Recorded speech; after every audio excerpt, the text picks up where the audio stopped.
देते हुए थोड़ा सा एक इंट्रोडक्शन भी क्रिएट करते हुए चलेंगे ताकि समझाने में आसानी हो। Settlement geography is the study that part of human geography जहां पर आप ह्यूमंस का बिल्टअप एरिया, सेटलमेंट को कैसे डिफाइन करते हैं, the built up area where humans live. तो सेटलमेंट जो है सबसे fundamental, most fundamental imprint of human existence in the natural landscape होगा। तो सेटलमेंट को कैसे डिफाइन करते हैं, बिल्ट अप एरिया। अब ये जो बिल्ट अप एरिया होता है which is built up for me to live in, ये दो तरीके का होता है, ध्यान से सुनते जाना फिर लिख लेना। एक को बोलते हैं टेम्पररी। अब नॉर्मली टेम्पररी का उल्टा तो हो जाता है परमानेंट, बट परमानेंट कुछ भी नहीं होता फेस ऑफ अर्थ पर, तो परमानेंट नहीं लिखकर उसको क्या लिख देते हैं, स्टेबल। तो कई बार आप टेम्पररी को अनस्टेबल भी कह सकते हो। How many types of settlement built up areas are there, दो, एक है टेम्पररी और एक है स्टेबल। तो टेम्पररी को आप अनस्टेबल भी बोलिए। अनस्टेबल सेटलमेंट टाइप किसके साथ रिलेट होता है, नोमैडिक हर्डिंग, शिफ्टिंग कल्टीवेटर्स, जो खुद एक जगह नहीं रहते तो थोड़ी ना कंक्रीट हाउसेस बनाएंगे, तो कैसी जगह पर रहते हैं, जहां रुकेंगे वहां टेंट इरेक्ट कर लेंगे। सो दे आर रिप्रेजेंटिंग टेम्पररी और अनस्टेबल सेटलमेंट।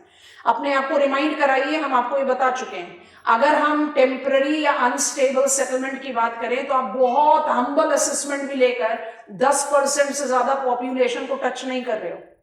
तो हमारा फोकस जो है वो टेम्पररी पर ना होकर स्टेबल पर रहता है, because stable settlement constructs represent majority of the population. Settlement construct otherwise दोनों तरीके के हो सकते हैं। अब जो स्टेबल कंस्ट्रक्ट है इसको हम डिवाइड करते हैं into two parts. Stable construct को कितने पार्ट में डिवाइड कर दिया, stable is our concern and it is divided into two. तो जो स्टेबल सेटलमेंट है उसके दो पार्ट, हमारे सिलेबस में सबसे मेजर पार्ट है अर्बन सेटलमेंट का, तो हम यहीं से शुरुआत करेंगे और उसके बाद हम लेंगे रूरल सेटलमेंट। ऐसे भी हमारी कंटिन्यूटी में इंडस्ट्रीज पढ़ते हुए, ट्रेड पढ़ते हुए यहां पर पहुंचे हैं, तो अर्बन मेरे को ज्यादा कंटिन्यूटी देगा कंपेयर्ड टू रूरल। रूरल का सिलेबस भी बहुत छोटा सा है, अर्बन का मेजर सिलेबस है, ठीक है। तो अर्बन सेटलमेंट और रूरल सेटलमेंट, अर्बन और रूरल सेटलमेंट को आप एसेंशियली किस बेसिस पर क्लासिफाई करते हो, पहला तो हो गया कि वो स्टेबल सेटलमेंट है। परमानेंट टर्म गलत होता है इसलिए नहीं इस्तेमाल करना। दोनों में डिफरेंस क्या है, अर्बन सेटलमेंट और रूरल सेटलमेंट को एक दूसरे से डिस्टिंग्विश किया जाता है in terms of activities that the population is engaged in. तो रूरल सेटलमेंट जाता है रिप्रोडक्टिव इंडस्ट्री के साथ और बाकी तीनों इंडस्ट्री के साथ अर्बन सेटलमेंट। तो अर्बन सेटलमेंट गया माइनिंग के साथ, मैन्युफैक्चरिंग के साथ और फैसिलिटेटिव के साथ, और रूरल गया एग्रीकल्चर के साथ। So it is fundamentally denoting economic activity जो मेरे बैकग्राउंड में है। और दूसरी चीज क्या डिनोट करता है, नेचर ऑफ एक्यूमेन, वो भी मेरे बैकग्राउंड में। Urban settlement is more intensive, rural settlement is more extensive. तो जो पॉपुलेशन, लैंड यूज है उसके बेसिस पर भी और इकोनॉमिक एक्टिविटी के बेसिस पर भी हम रूरल अर्बन को डिस्टिंग्विश कर सकते हैं, ठीक है। तो अर्बन सेटलमेंट किस तरीके का एक्यूमेन लोकेशन है, इंटेंसिव, ये हमारी स्टडी में ऑलरेडी आ चुका है। ये एक तरीके से बैकग्राउंड क्रिएट कर रहे हैं। और ये है एक्सटेंसिव, तो ये तो हमारा पॉपुलेशन की स्टडी से आ गया। और अभी जो हमारे बैकग्राउंड में इकोनॉमिक ज्योग्राफी की स्टडी गई उसमें urban settlement is related to extractive, manufacturing and facilitative industries, and rural settlement is related to reproductive industry. हमने आपको सफिशिएंट इंट्रोडक्शन दे दिया है सेटलमेंट का। तो settlement geography is study of stable settlement systems. Stable settlement systems are principally classified into two: urban settlement system and rural settlement system. Urban settlement system intensive acumen, manufacturing, extractive and mining के साथ, extractive mining हो गया, manufacturing, extractive and facilitative के साथ गया, and rural settlement system जो है extensive acumen है वो रिप्रोडक्टिव के, ठीक हो गया। अब स्टडी प्लान क्रिएट करते हैं। सेटलमेंट ज्योग्राफी में हम सबसे पहले शुरुआत करेंगे अर्बन सेटलमेंट से। अर्बन सेटलमेंट में हम सबसे पहले पढ़ेंगे, तो मेरा स्टेप नंबर 1 ऑफ लर्निंग जहां अभी शुरू कर रहे हैं इज अर्बन मॉर्फोलॉजी। दोनों चीजें पढ़ेंगे यहाँ, अर्बन मॉर्फोलॉजिकल थियरीज, एक्चुअली इसको मॉडल्स बोलते हैं, कहीं सिलेबस में लिखा हुआ नहीं है, बट अगर आप अर्बन मॉर्फोलॉजी पढ़ोगे तो आपको लैब सिटिंग कंसेप्ट तो पढ़ना ही पड़ेगा, और उसके साथ आप पढ़ोगे real world morphology.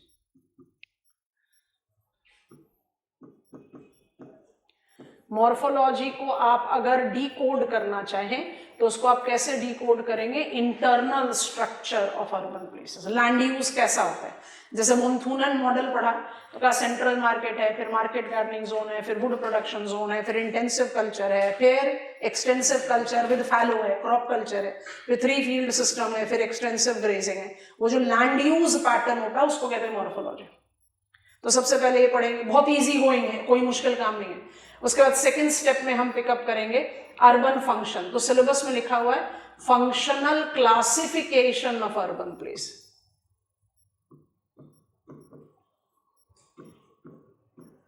Functional classification of urban places सिर्फ लिखा हुआ है, स्कॉलर्स के नाम नहीं लिखे हुए। अब एग्जामिनर क्या कर रहा है, एग्जामिनर हमारे लिए परेशानी क्रिएट करता है बाय गिविंग अस, ओरोजियो नहीं पूछा है पर पूछ सकता है, नेल्सन पूछ लिया है एग्जामिनेशन में, तो हम कुछ प्रिंसिपल कॉन्ट्रीब्यूटर्स की बात करेंगे।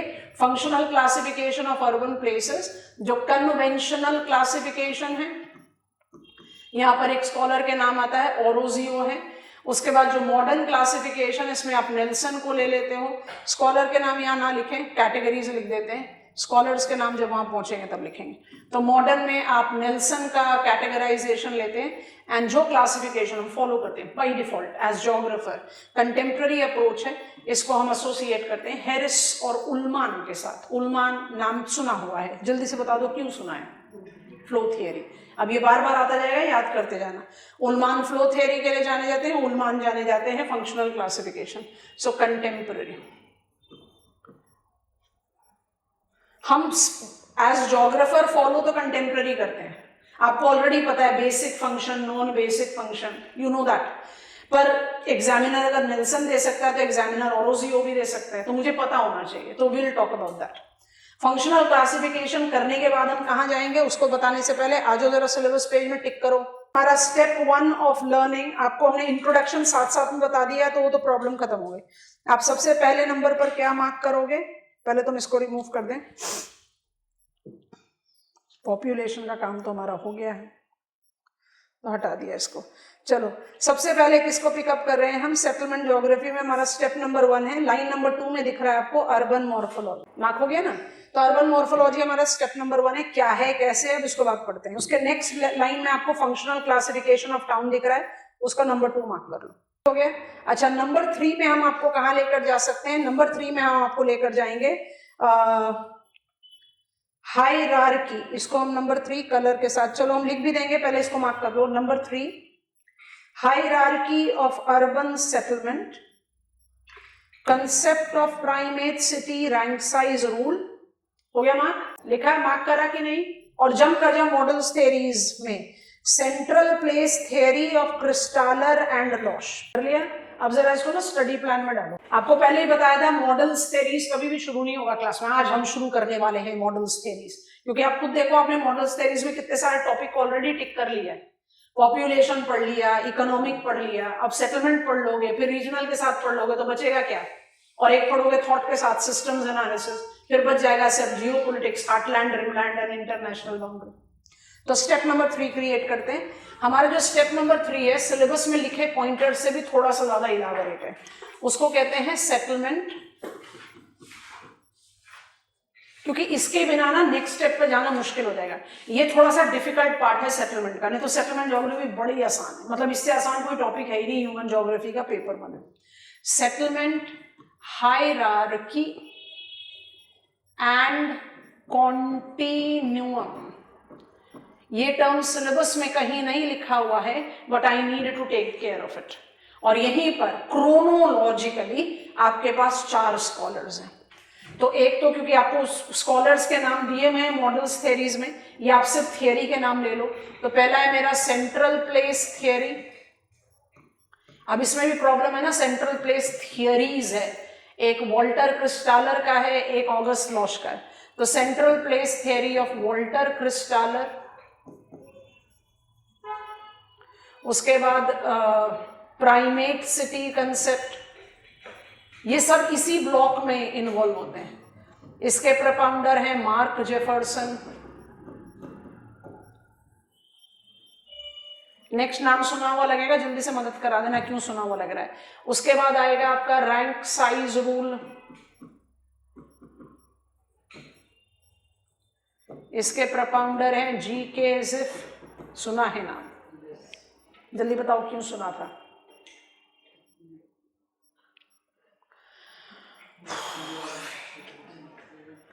Migration theory, law of inverse distance, ये है 1933 का कंसेप्ट, ये है 1939 का कंसेप्ट, ये है 1949 का कंसेप्ट। और सेंट्रल प्लेस थियरीज हमारे सिलेबस में लिखा है, जिसमें August Losch, are you recalling this scholar? Profit maximisation approach pick up किया था ना, और कहा था कि इसका डिटेल्स पढ़ेंगे बाद में, तो ऑगस्ट लॉश भी याद होते हैं। तो कंटिन्यूम और हायरार्की में क्या डिफरेंस है, क्या सिमिलैरिटी है, मुझे ईयर क्यों पता होना चाहिए, क्योंकि क्रिस्टालर के कंसेप्ट को इंप्रूव मार्क जेफरसन कर सकते हैं, मार्क जेफरसन के कंसेप्ट को क्रिस्टालर इंप्रूव नहीं कर सकते। अगर आपको टाइम का नॉलेज नहीं होगा तो आप इस तरह का ब्लंडर क्रिएट कर सकते हैं। जैसे ही ये स्टेप खत्म होगा फिर हम पिकअप कर लेंगे स्टेप नंबर 4। स्टेप नंबर 4 है अर्बन स्फेयर ऑफ इन्फ्लुएंस।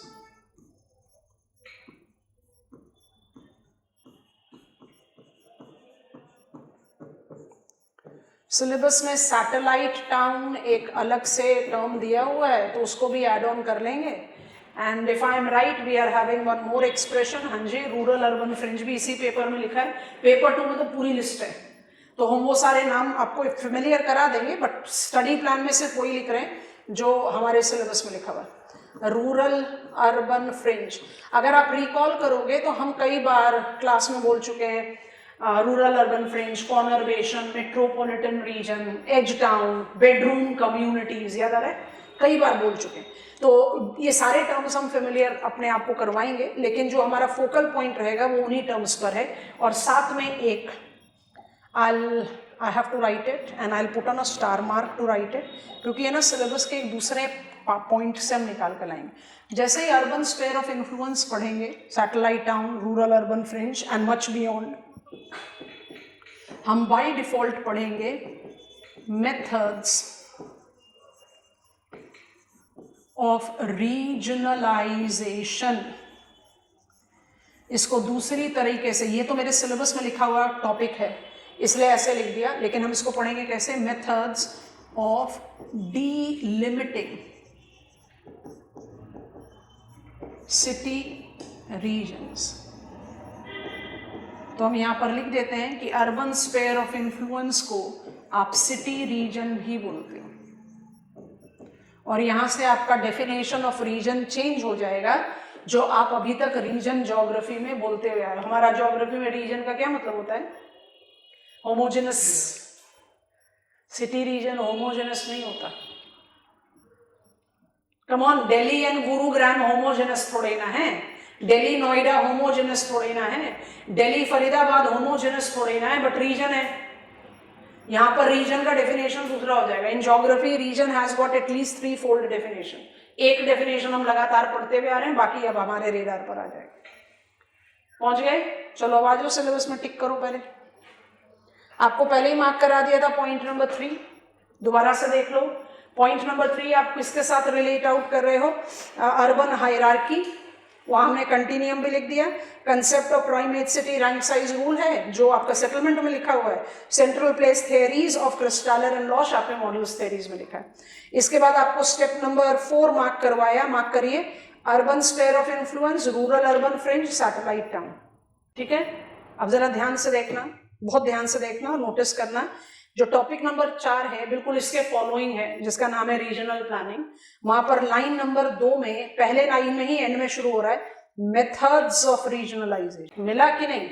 वो आप यहीं पर ही पढ़ोगे सिटी रीजन में, सबसे बेस्ट जगह है समझने के लिए। मेथड्स ऑफ रीजनलाइजेशन समझ में आ गया, निकाल लो इसको यहां से, इसको आप पढ़ोगे अर्बन स्फीयर ऑफ इन्फ्लुएंस।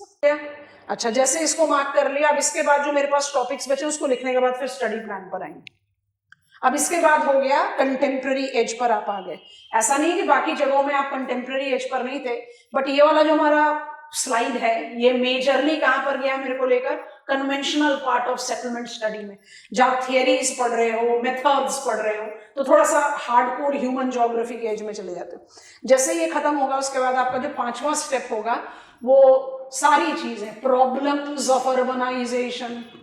ऐसे problems of urbanisation I by default take into reference of what are the remedies that we are taking into reference, और रेमेडीज को लेते ही आप आ जाते हो सस्टेनेबल डेवलपमेंट ऑफ टाउन्स। जल्दी से याद करा दो कौन सा ग्लोबल गोल की बात कर रहे हैं, sustainable development of urban places. Basically आपको क्या करना पड़ता है कि जब आप sustainable development of urban places की बात कर रहे हो, जो सस्टेनेबल डेवलपमेंट गोल 11 से डिराइव होगा, वहीं से आप अर्बन प्रॉब्लम्स डिराइव करो। अगर ये कह रहा है that I want to generate a resilient urban areas, inclusive urban area, sustainable urban area, इसका मतलब क्या है कि अभी तक भी अर्बन पॉपुलेशन में रेजिलियंस नहीं है, डिप्रीवेशन है, so you have to apply it there. तो ये आपको थोड़ा सा कंटेम्प्रेरी एज देता है, ठीक है। उसके बाद आपका नंबर 6 जो है वो चला जाएगा in the study of rural settlement. तो 6A, क्योंकि रूरल सेटलमेंट को ही डिवाइड कर रहे हैं, तो आप पढ़ोगे रूरल सेटलमेंट। तो ये तो क्लासिकल सेटलमेंट स्टडी हो गया, rural settlement types and patterns. माने ये reminder of your physical geography है बच्चों, बस सिंपल सी बात याद रख लेना, physical geography plus population geography. कहाँ क्या रिलीफ, क्या क्लाइमेट, क्या सॉइल, क्या पॉपुलेशन, अपने आप टाइप्स और पैटर्न जस्टिफाई हो जाएगा। तो ये तो मेरा बहुत इजी गोइंग टॉपिक है, मतलब आप जितनी शॉर्टकट में आप एनर्जी क्राइसिस को खत्म कर सकते हो उतनी शॉर्टकट में कर सकते हो, बट क्योंकि डायग्राम्स होते हैं तो थोड़ा सा ज्यादा समय लेता है। और जो बी है वो वही contemporary edge, what is rural problems and what are the solutions that we are moving on to. I just want to write it absolutely the way it is written. So environmental issues in rural settlement. और कभी भी आप problems पर तो खत्म नहीं करते हो, तो what are the environmental issues, तो उसके साथ आप रेमेडीज बाय डिफॉल्ट एसोसिएट कर लेंगे, और कहीं ना कहीं वो रेमेडीज मेरे एग्रीकल्चर के सस्टेनेबल प्लानिंग से ऐड ऑन करती है, क्योंकि what is the type of rural activity, agriculture ही तो है, रिप्रोडक्टिव। रूरल सेटलमेंट बहुत इजी गोइंग है, टॉपिक भी बहुत छोटे से हैं और इट डजंट क्रिएट मच और रिपीटेटिव नेचर। अर्बन सेटलमेंट में मेरे पास थोड़ा सा चैलेंजिंग एवेन्यूज है, मार्क कर लो जल्दी से। ओके, इसके बाद हमने मार्क किया नंबर 5। नंबर 5 हम कहाँ गए, ये रहा, problems remedies of urbanisation sustainable development of cities. ठीक हो गया। और छठे को हमने मार्क कर लिया इधर, ये patterns and types of rural settlement, environmental issues in rural settlement. कल चलो सेटलमेंट ज्योग्राफी का सिलेबस का प्लान तैयार हो गया। करें अर्बन मॉर्फोलॉजी से शुरू करते हैं, आपको मजेदार लगेंगे टॉपिक्स। कंटेम्प्रेरी बिल्कुल एज ऐड करना है, लेकिन उससे ज्यादा इंपॉर्टेंट क्या है that I have to take into reference here I have to take into reference some of the very interesting theories. Urban morphology से हम शुरुआत करें तो हाउ मेनी अर्बन प्लेसेस और how many categories of urban places are identified technically. तो urban places की कम से कम 3 हायरार्की हो सकती है, एक को बोलते टाउन, एक को बोलते सिटी, एक को बोलते मेगा सिटी। टाउन, सिटी और मेगा सिटी। फंक्शनल क्लासिफिकेशन के बाद हम आपको डेवलपमेंट पर व्यू समझा देंगे। मेरे पास हुस्टन का क्लासिफिकेशन है, ग्रिफिथ टेलर का क्लासिफिकेशन है, लुई मम्फोर्ड का क्लासिफिकेशन है।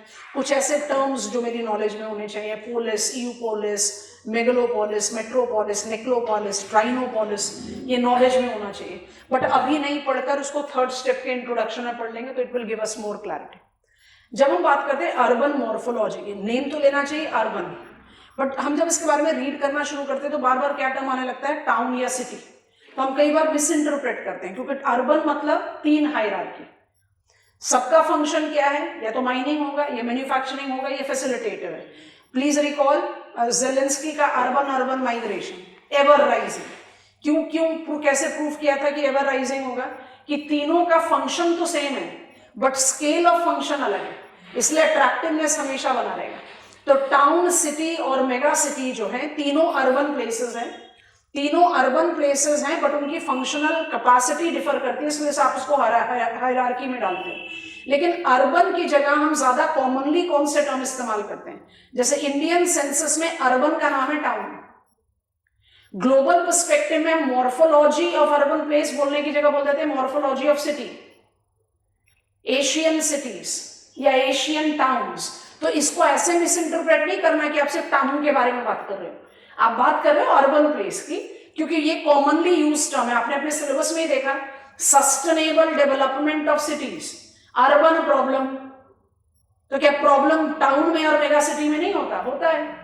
तो you have that kind of overlapping expression, तो बस उसकी तरफ थोड़ा सा ध्यान रखना है।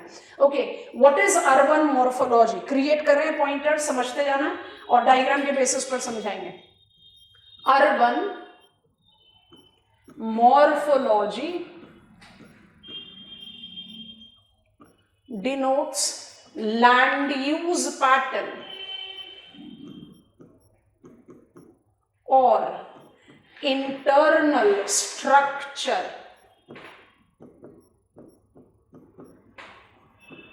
of cities। अब हमने यहां जानबूझकर टर्म सिटीज लिख दिया, हम आराम से लिख सकते थे internal structure of urban places, हमने लिखा सिटीज, क्योंकि हम आपको बार बार ये चीज कन्विंस कराएंगे और आप लोगों को भी इस चीज से कंफर्टेबल हो जाना पड़ेगा कि जब हम बात करते हैं सिटीज या टाउन्स की, तो हम उसको रिलेट आउट कर सकते हैं किसी भी हायरार्की के साथ, आप उसको किसी एक पॉइंट के साथ रिलेट नहीं करोगे, ठीक है। Internal structure of towns, internal structure of cities या internal structure of urban places, land use pattern को अर्बन मॉर्फोलॉजी बोलते हैं। All of us will agree कि हर अर्बन प्लेस का लैंड यूज पैटर्न जो है यूनिक होता है, कोई माउंटेन पर होगा, कोई कोस्टल एरिया में होगा, कोई डेजर्ट में होगा, तो they will have something unique to it, no denial. But in spite of uniqueness,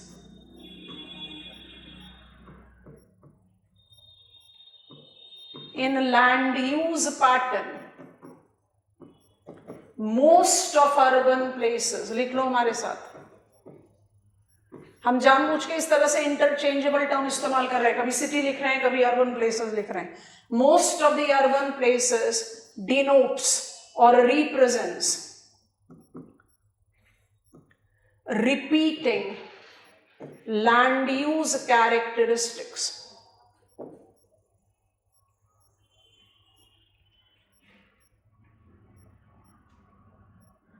और इसी रिपीटिंग लैंड यूज कैरेक्टरिस्टिक्स को थियरेटिकल डायमेंशन दिया।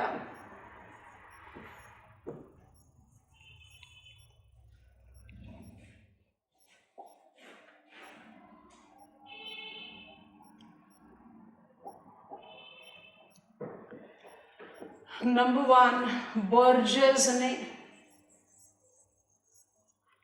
नंबर 2 होमर हॉइट ने, नंबर 3 हम इस नाम के पीछे पड़े रहेंगे पूरे ह्यूमन ज्योग्राफी में, हैरिस एंड उलमान ने। चलो बता दो भाई, तीसरी बार आ गया उलमान, अभी स्टडी प्लान में भी आया था थोड़ी देर पहले। फंक्शनल क्लासिफिकेशन, अभी हम पढ़ रहे हैं morphology.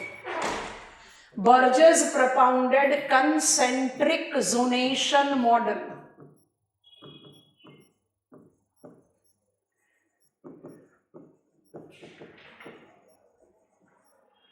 Homer Hoyt propounded sectoral model. और Harris उलमान propounded multiple nuclei model.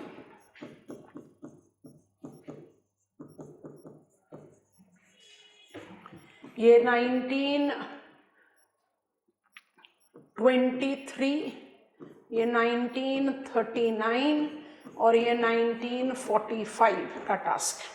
2 minute के लिए रुकते हैं। What is morphology of urban place? बहुत आसान सा टॉपिक है, दोनों ही चीजें साथ साथ प्रिपेयर कर रहे हैं। जब हम बात करते हैं मॉडल्स की तो हम क्या कर रहे हैं भाई, मैप ऑफ वर्ल्ड में मोर देन 190 तो कंट्रीज हैं। हर कंट्री में कितने टाउन्स होंगे? इंडिया का 2011 सेंसस के हिसाब से लगभग 8000 अर्बन प्लेसेस हैं। वो 8000 भी याद करना मुश्किल काम है, तो मैप ऑफ वर्ल्ड में तो बहुत सारे होंगे। तो बाय डिफॉल्ट द टाउन्स और the urban places are huge in number. उनको पढ़ने के लिए मुझे कुछ लैब सपोर्ट चाहिए। तो ये लैब सपोर्ट मुझे कहाँ से मिलता है? जनरलाइजेशन थियरीज या मॉडल्स में। तो हम पढ़ने की कोशिश कर रहे हैं कि अर्बन लैंड यूज कैसा है। तो बिल्कुल सही है कि भाई urban land use her city का अपने हिसाब का होगा, वो जहां पर है उस हिसाब से होगा। But there are certain elements that shows repeating nature. Whether I go to developed world, I go to developing world, I go to the classical phase of urban growth, I come to the modern phase of urban growth, मुझे कुछ कुछ elements जो है वो repetitive दिखाई देते हैं। इन्हीं रेपिटेटिव एलिमेंट्स को हाईलाइट किया इन स्कॉलर्स ने और हमें कुछ जनरल स्टेटमेंट्स दिए अर्बन मॉर्फोलॉजी के। अब हम दोनों चीजें पढ़ रहे हैं। पहले तो हम व्हाट आर दी थियरीज पढ़ेंगे। कोई भी थियरी पढ़ते हो तो सबसे पहले तो यही जज करोगे ना कि उस थियरी का वैलिडिटी क्या है। तो वैलिडिटी जज करने के लिए क्या करोगे? रियल वर्ल्ड से ही तो कैरेक्टरिस्टिक्स उठाओगे कि मुझे बर्जेस कहते हैं, होमर व्हाइट कहते हैं, हैरिस उल्मान कहते हैं कि सिटी का जो नोड है वो सीबीडी है।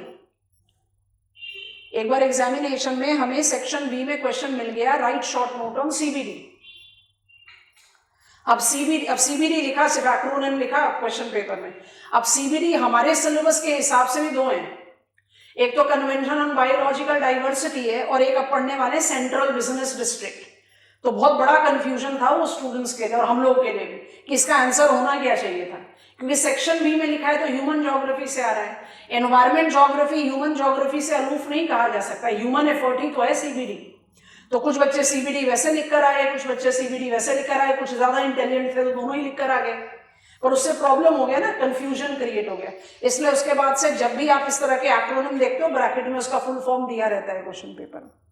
तो सारे स्कॉलर कह रहे हैं कि जो सेंटर है, नोड है अर्बन प्लेस का, उसको कहते हैं सीबीडी, सेंट्रल बिजनेस डिस्ट्रिक्ट। वो एरिया है जो अर्बन प्लेस की फंक्शन को डिफाइन करता है। आप माइनिंग है, आप मैन्युफैक्चरिंग है, आप एडमिनिस्ट्रेटिव है, आपका नोड वो काम करेगा और उस नोड के चारों तरफ जो अर्बन प्लेसेस हैं वो ग्रो करती हैं। तो थियरीज मुझे कुछ चीजें कॉमन बता रही हैं। हम फटाफट से इमेजेस को स्क्रॉल कर रहे हैं, आप थोड़ा सा ध्यान से विजुअलाइज करना, फिर थियरीज को बिल्टअप करेंगे। थियरीज बिल्टअप करने के बाद हम जाएंगे रियल वर्ल्ड में। रियल वर्ल्ड की मॉर्फोलॉजी को जब पढ़ना शुरू करेंगे फिर जज करेंगे, अच्छा ये वाला मॉडल का ये पॉइंट वैलिड होता है, ये इनवैलिड होता है।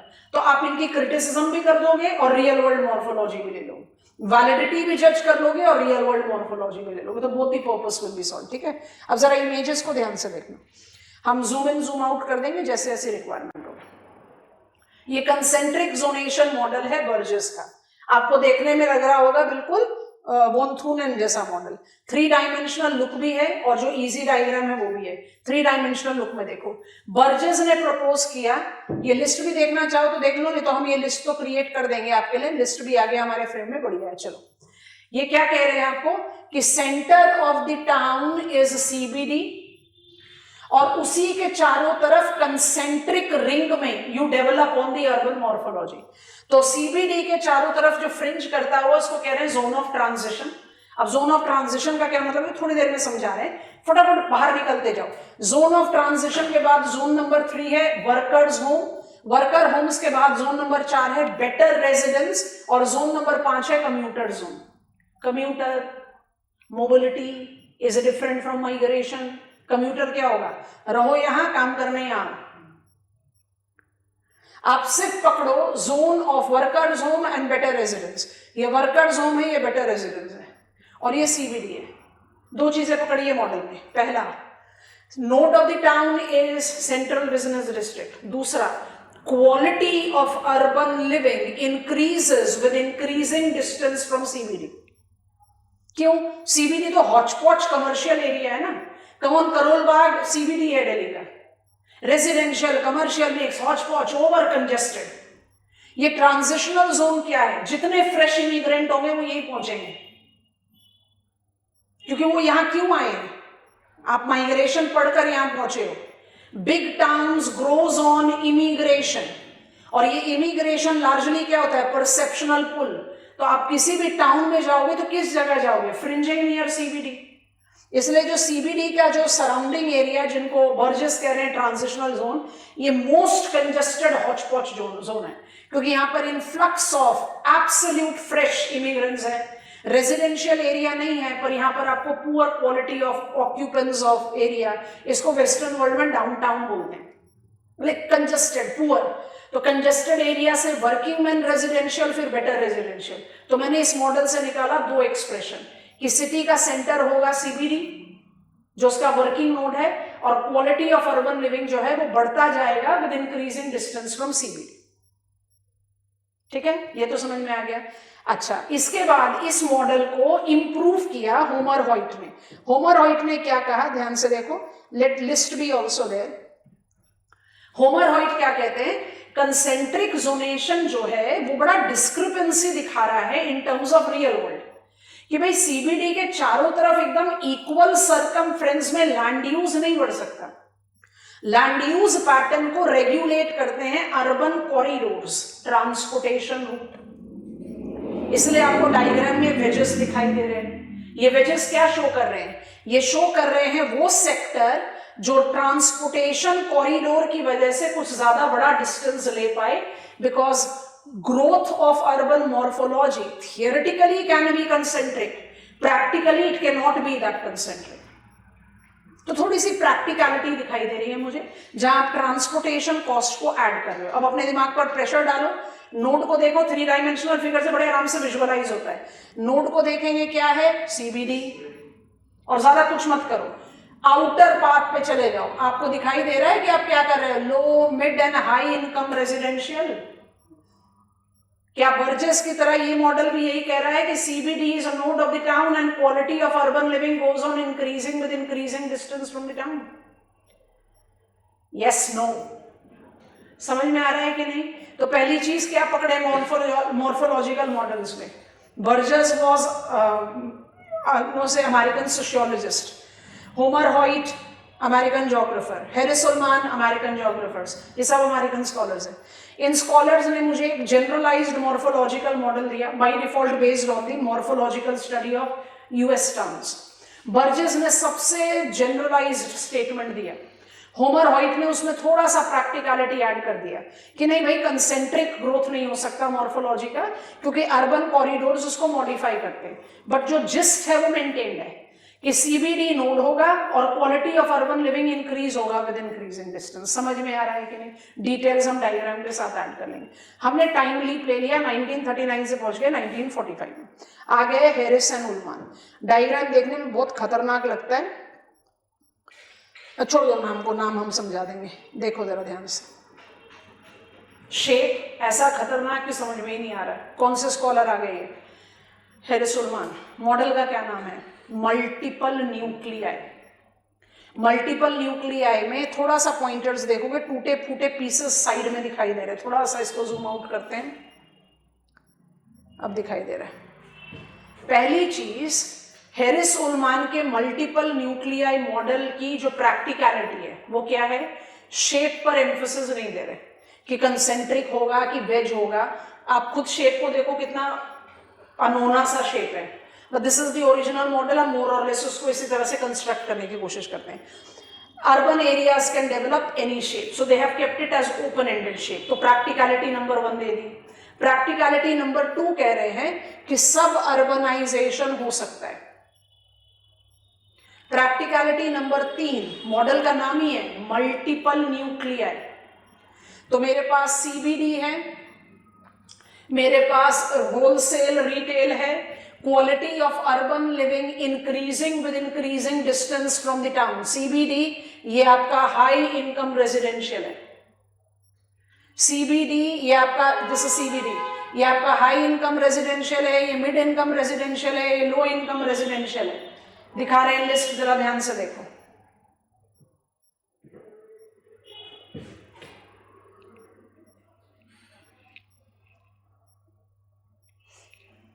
Wholesale light manufacturing purple, low, mid and high income, yellow, light green, dark green, हो गया ना।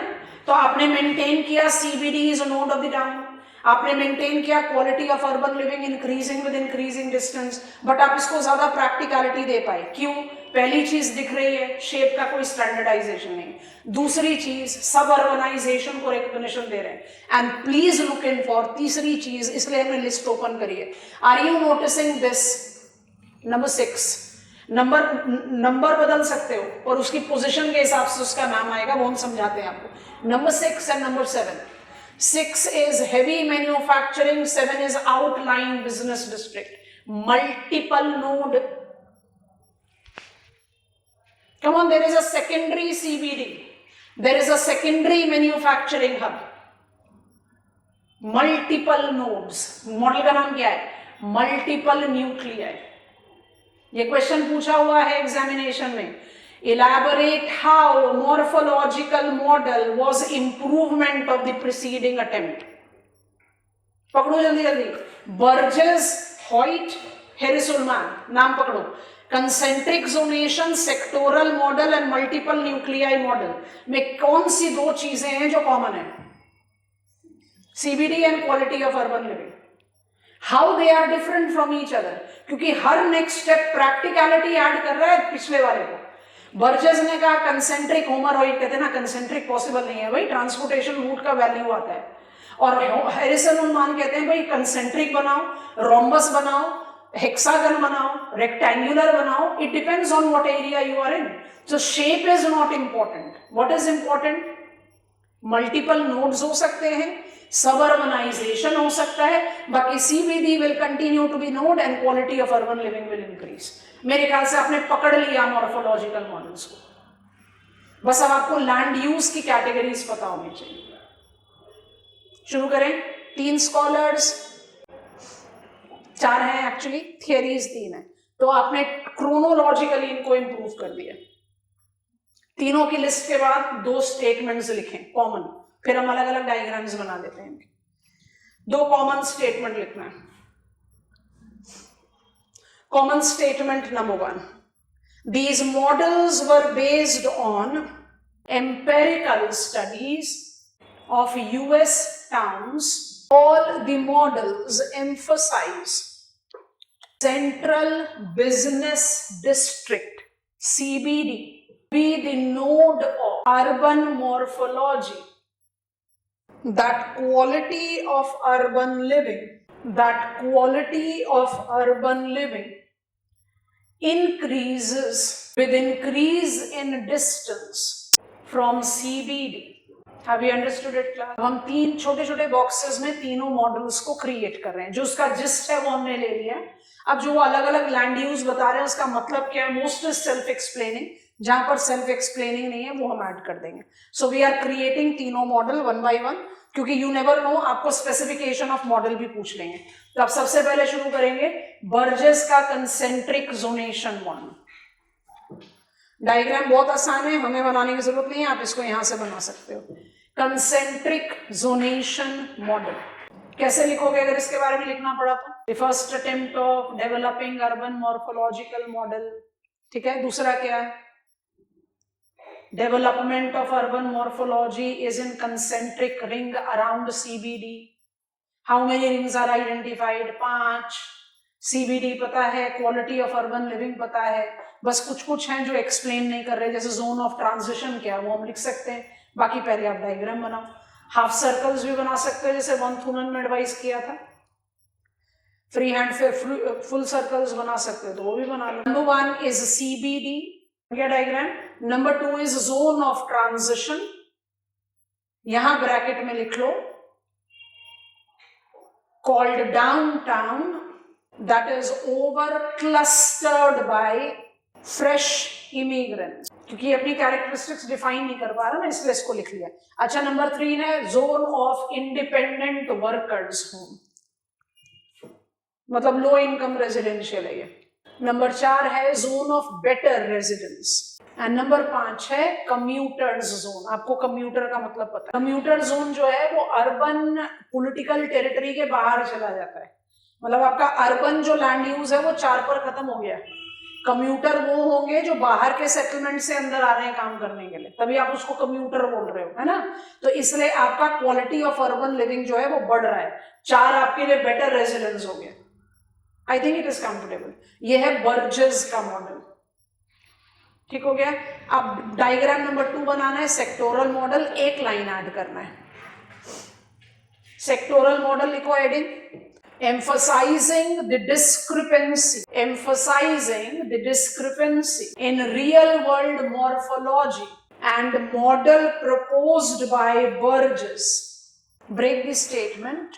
Homer Hoyt proposed wedges or sectors improving validity of morphological model. Sufficient है, कॉमन तो हमने पहले ही लिख लिया है। अब डायग्राम बनाओ। पूरा कंसेंट्रिक मिसिंग नहीं लिख रहा, नंबर 1 सर्कुलर ही है, नंबर 4 भी सर्कल ही दिखा रहा है, लेकिन वेजेस आ गए यहाँ पर और सब के सब सेल्फ एक्सप्लेनिंग है, तो ज्यादा कोई मुश्किल काम नहीं है इसमें। Number 1 CBD, number 2 transportation and industry, number 3 ये सब वेजेस हैं। लो income residential, 4 mid income residential and 5 high income residential. CBD is a node of urban morphology and quality of urban living goes on increasing with increasing distance. Practicality दे दी आपने model को, क्योंकि concentric बहुत unreal है, wages हो जाएंगे तो आपने ट्रांसपोर्ट कॉरिडोर को रिकॉग्निशन दिया। सारे लैंड यूज सेल्फ एक्सप्लेनिंग है, तो ज्यादा इसमें प्रॉब्लम नहीं ले रहे। अब तीसरा मॉडल ऐड कर ले रहे हैं, वो हम बना देंगे, फिर हम आपको इमेज भी दिखा देंगे, क्योंकि इमेज थोड़ा सा टिल्टेड है तो बनाने में थोड़ी सी प्रॉब्लम होती है। चलिए, last in the list of our model, Harris Ullman का multiple nuclei model.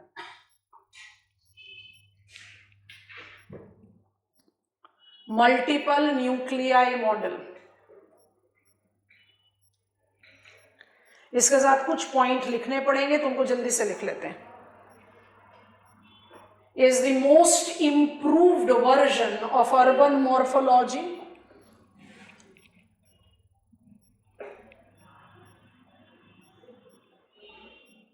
Next, that projects higher practicality.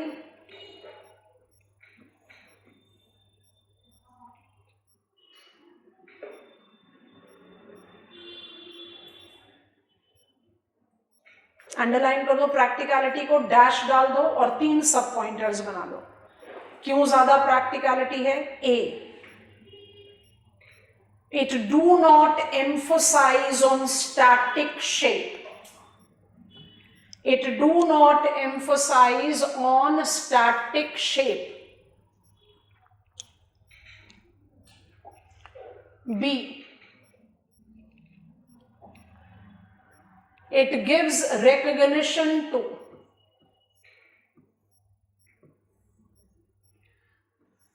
suburbanization,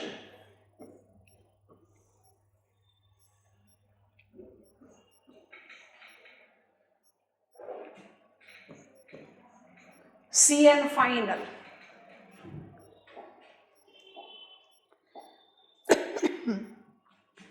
It identifies multi-node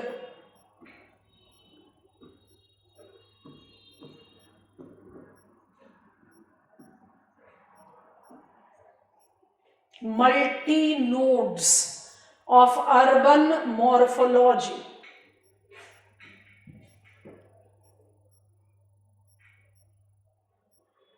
दो मिनट के लिए रुक जाओ, हमने डायग्राम बना दिया, हम इस नंबर को कुछ भी लिख देंगे, पर वहां जिसकी पोजीशन है उस हिसाब से उसको डीकोड करोगे। थोड़ा सा ध्यान से सुनना। What is 1 CBD, what is 2 wholesale marketing, transportation industry, almost that. What is 3 low income residential, what is 4 mid income residential, what is 5 high income residential.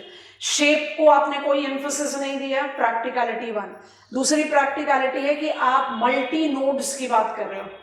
Low income residential workers residential के साथ है, तो जब आपने इसको number 6 लिख दिया तो ये सेकेंडरी इंडस्ट्रियल नोड होगा,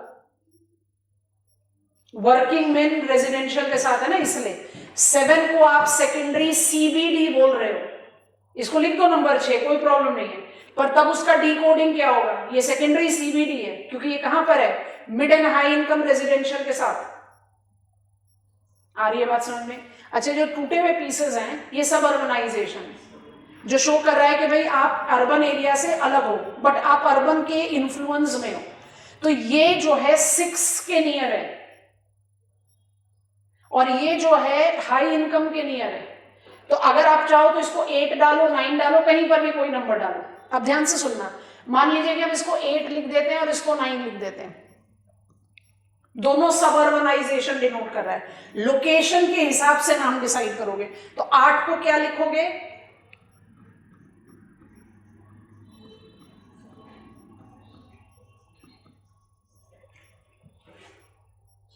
इंडस्ट्रियल सबर्ब, और 9 क्या हो जाएगा,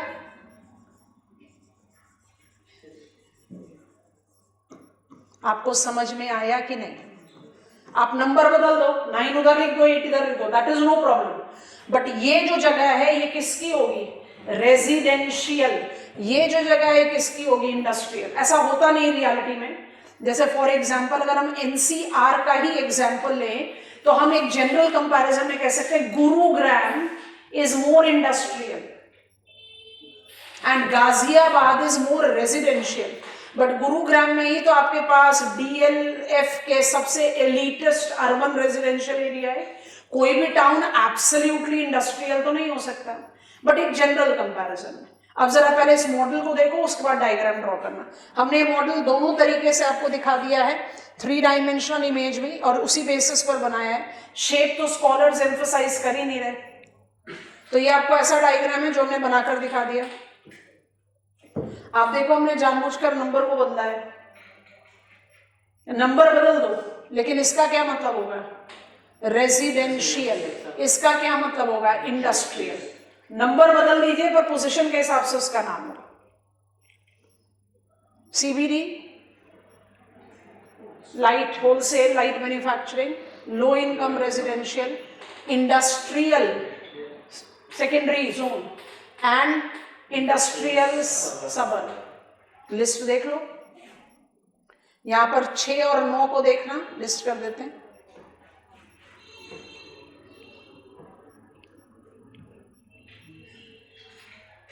have you got it class?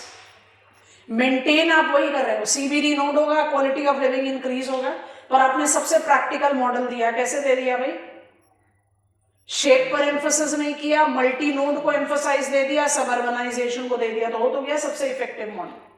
Zoom out कर देते हैं, 2 मिनट के लिए लिस्ट के साथ नोटिस कर लो।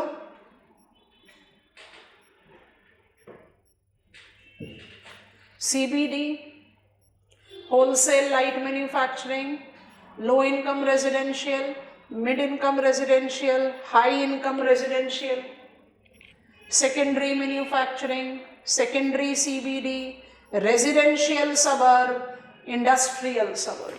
समझ में आ गया? बना लो डायग्राम।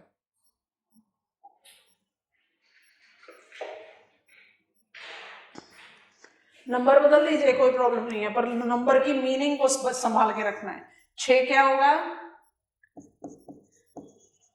मैन्युफैक्चरिंग सेकेंडरी हब, और 7 क्या होगा, सेकेंडरी सीबीडी, आउटलाइंग सीबीडी। बाकी 1 2 3 4 5 तो वही है, फिर भी हम डिकोड कर देंगे, आप पहले बनाना। Stands for CBD, 2 is for light manufacturing and wholesale, 3 is low income residential, 4 is mid income residential, and 5 is high income residential। ठीक है? अच्छा, मॉर्फोलॉजिकल मॉडल्स का जिस्ट पकड़ते हैं क्लास जल्दी से। 2 मिनट के लिए रिलैक्स करो, पेन ड्रॉप करो, रिवाइज करो। What is meant by urban morphology? It is internal structure of towns or land use pattern of urban places.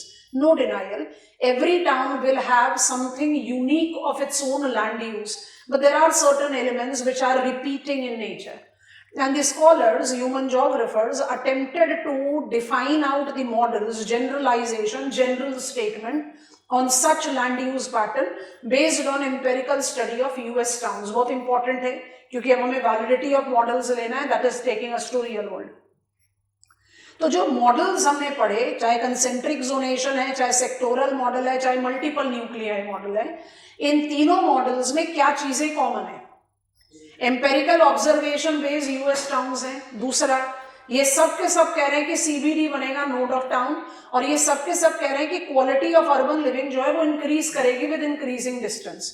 Chronologically Burgess का मॉडल सबसे ओल्ड है, होमर व्हाइट ने उसको इंप्रूव किया, प्रैक्टिकलिटी दिया, और हैरिस उल्मान ने सबसे ज्यादा प्रैक्टिकल दे दिया हमें। और क्यों कह रहे हैं भाई प्रैक्टिकल दे दिया? जब आप शेप पर एम्फेसिस नहीं देते हो तो आप इसको किसी भी टाउन में अप्लाई कर सकते हो। जब आप मल्टीपल नोड्स की रेफरेंस दे रहे हो तो आप इसको और ज्यादा वैलिडिटी दे सकते हैं। एंड जब आप सब अर्बनाइजेशन, तो 1945 में तो सब अर्बनाइजेशन रियल हो गया था ना, 23 में बर्जेस नहीं बात कर रहे तो सब अर्बनाइजेशन इतना प्रोमिनेंट नहीं था। So I see an improvement of the work done by preceder scholar by the preceding scholar. तो ये theories actually एक दूसरे के evolution में काम में आई है, तो इनको इसी तरह से learn करना बड़ा अच्छा होता है कि बर्जेस के मॉडल को होमर व्हाइट ने इंप्रूव कर दिया, होमर व्हाइट के मॉडल को हैरिस उल्मान ने इंप्रूव कर दिया। चलो मॉडल तो हमारी समझ में आ गया कि अल्टीमेटली हम बर्जेस का जो लिमिटेशन है उसको होमर व्हाइट में इंप्रूव कर रहे हैं, होमर व्हाइट का जो लिमिटेशन है उसको हैरिस उल्मान में कर रहे हैं, पर सारी मॉडल मुझे क्या चीज बता रही है? सीबीडी होना चाहिए और quality of urban living improve होना चाहिए। इन दोनों को पकड़ते हैं और चलते हैं रियल वर्ल्ड में। अब रियल वर्ल्ड में 1 2 3 4 कंट्रीज करके तो पकड़ नहीं सकते, I have to create out some logical conclusion. तो हम क्या करते हैं, अर्बन मॉर्फोलॉजी ऑफ वर्ल्ड को जज करने के लिए डेवलप्ड और डेवलपिंग वर्ल्ड को डिवाइड कर देते हैं। Developed world denotes planned urbanisation, developed world denotes the early phase of urbanisation. दोनों ही पर्सपेक्टिव में डेवलप्ड वर्ल्ड के पास अर्बन मॉर्फोलॉजी की ज्यादा रेगुलरिटी देखने को मिलती है, तो वहां पर मेरे पास स्कोप ज्यादा है स्टडी करने का। Developing world have experience pressurised urbanisation largely. Pressurised urbanisation का क्या मतलब है, कई बार समझाया है आपको। जब हम रेविस्टीन का एक लॉ पिकअप करते हैं, big towns grows on immigration, तो इसमें प्रेशराइज्ड अर्बनाइजेशन का सिंपल मतलब ये होता है कि आप 10 गेस्ट के लिए भी तैयार नहीं थे और 100 आ गए। आपने किसी तरह से 100 को एडजस्ट किया तो 1000 और आ गए। तो ये जो एडजस्टमेंट कर रहे हो आप ना, ये प्रेशराइज्ड अर्बनाइजेशन। तो developing continents Asia, Africa have experienced pressurized urbanization with perceptional pull. इसलिए यहां पर अर्बन मॉर्फोलॉजी पूरी तरह से अनप्लान्ड है। जब पूरी तरह से अनप्लान्ड होगा तो कोई भी वैलिडिटी आप जज कर ही नहीं सकते। मेरे पास सिर्फ एक प्रॉब्लम पॉइंट रहेगा, प्रॉब्लम माने I have to talk about it, is Latin America. Latin America developing है, ब्राजील उतना ही डेवलपिंग है जितना इंडिया है, लेकिन ब्राजील की अर्बनाइजेशन लेवल 70% से ज्यादा है, क्योंकि Latin America has got urbanisation levels matching to developed world. Brazil 10 साल पुराने डेटा के हिसाब से 5th most populous country of the world था। ब्राजील अब लिस्ट में अप्लाई नहीं किया जाता, आउट हो गया लिस्ट से। तो लैटिन अमेरिका में तो कभी भी पॉपुलेशन एक मेजर प्रॉब्लम रहा ही नहीं। आपने ऑप्टिमम पॉपुलेशन का, एकरमैन का पॉपुलेशन रिसोर्स रीजन किया। Brazilian type of optimum population India से बेटर क्यों हो जाता है? क्योंकि वो अपने पॉपुलेशन की फिजिकल और कल्चरल नहीं, फिजिकल फुलफिल कर चुका है, कल्चरल को टारगेट कर रहा है, क्योंकि उसके पास कितना ह्यूज पॉपुलेशन है ही नहीं, प्लान्ड अर्बनाइजेशन है वहां। तो डेवलपिंग वर्ल्ड में मुझे एक लैटिन अमेरिका को पिकअप करना है, डेवलप्ड वर्ल्ड में मेरे पास काफी सारे। डेवलप्ड वर्ल्ड को फिर हम 2 पार्ट में डिवाइड कर सकते हैं, एक यूरोपियन अर्बन मॉर्फोलॉजी और एक न्यू डेवलप्ड वर्ल्ड मॉर्फोलॉजी, जहां यूरोपियन को फर्दर सब डिवाइड किया जा सकता है, capitalist legacy holder western European towns and socialist legacy holder eastern European towns. तो मेरे पास काफी सिस्टमैटिक इंफॉर्मेशन आ जाता है। सब हेडिंग बनाओ, रियल वर्ल्ड अर्बन मॉर्फोलॉजी, सब हेडिंग बनाओ। Point 1 is the study is divided into 2 prominent blocks.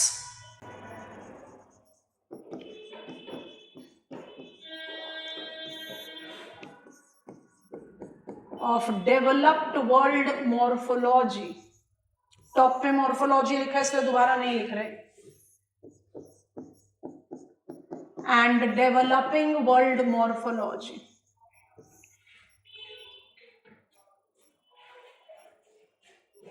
ठीक है, इसी के आगे point 2, developed world morphology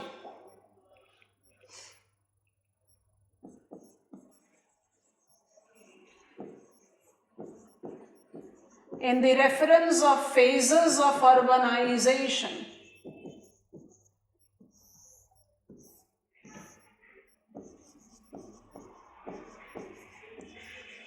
can be subcategorized as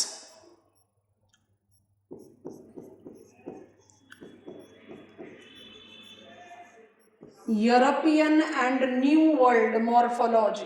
ठीक है, हमारा एक सॉर्ट ऑफ फ्लो चार्ट तैयार हो गया जो मेरे स्टडी को एक रिदम दे देगा और वहां पर हम जजमेंट ऑफ मॉर्फोलॉजिकल मॉडल कर पाएंगे।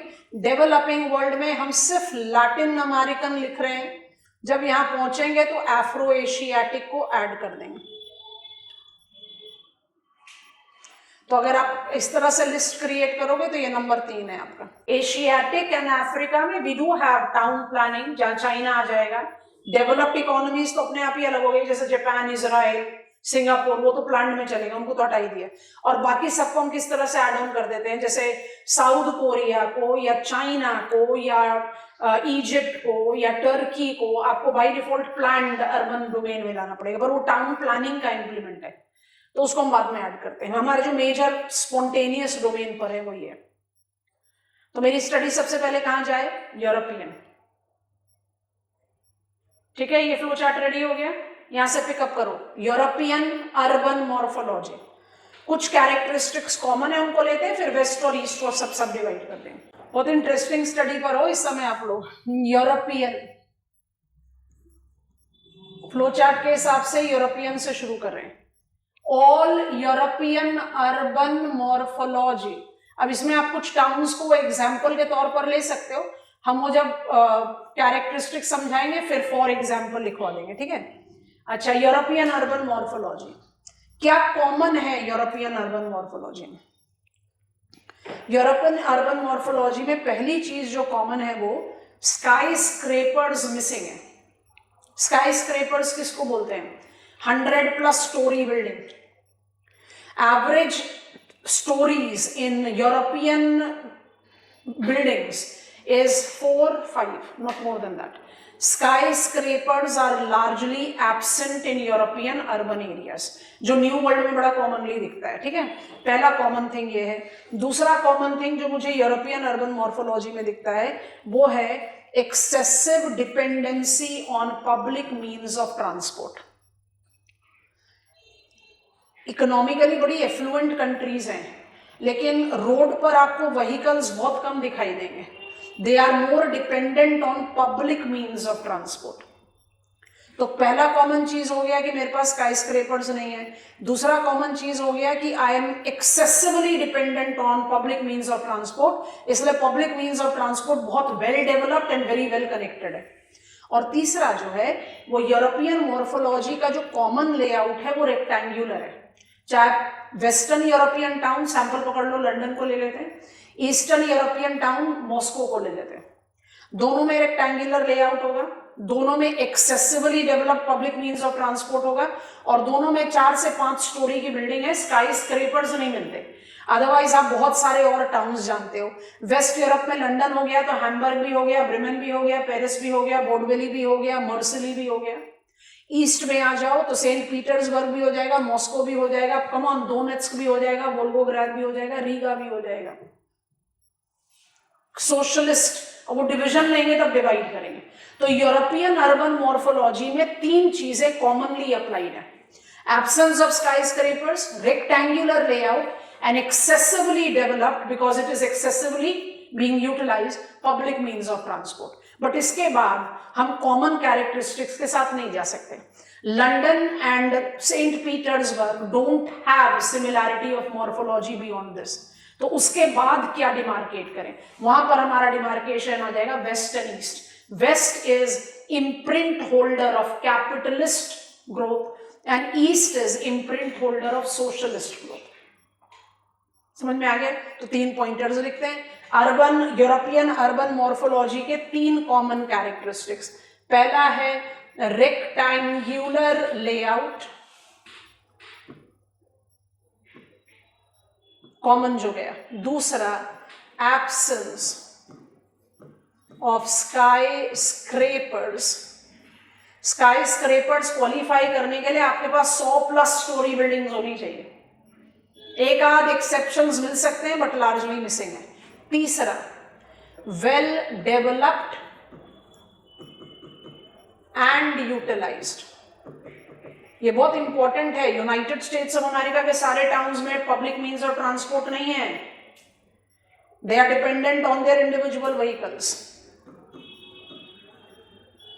Public transport for commuting for sure. आप इंटरनल स्ट्रक्चर की बात कर रहे हो तो कम्यूटिंग की बात करो. इसके बाद सिमिलैरिटी नहीं है. तो इसके बाद जो सिमिलैरिटी नहीं है उसको आपको जज करना पड़ेगा इन 2 पार्ट. वेस्टर्न यूरोपियन को अलग करना पड़ेगा फ्रॉम ईस्टर्न यूरोपियन. इसलिए आपको पहले ही फ्लो चार्ट में ये सब डिवाइड दे दिया था. तो मान लीजिए कि आपसे पूछ लिया question what are the morphological characteristics of western European town. तो पहले 3 कैरेक्टरिस्टिक्स लिखोगे. उसके बाद क्या लिखोगे? लिखते जाओ हमारे साथ, फिर हम समझाते हैं. दोनों कॉलम पर लिख देंगे और उसके बाद फिर हम आपको डिटेल्स पर लेकर जाएंगे. आप डायग्राम बेसिस पर आप डायग्राम के साथ ऐड ऑन कर लेना. ठीक है. Western European rectangular layout, absence of skyscraper, well developed and utilised transportation. उसके बाद क्या? Have historical node.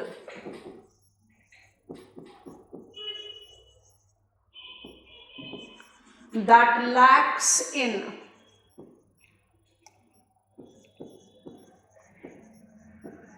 common over clustering, star mark, thus incorporate spontaneous gentrification. Number 4, maximum morphology have apartment dwellings.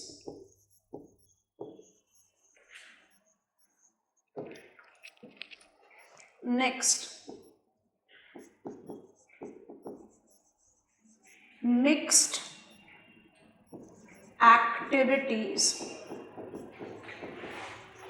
with ground floor devoted to commercial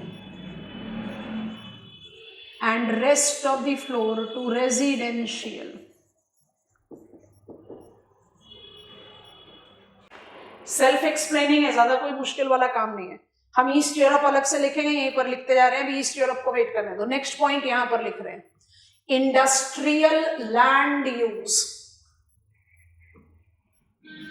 is absolutely separate with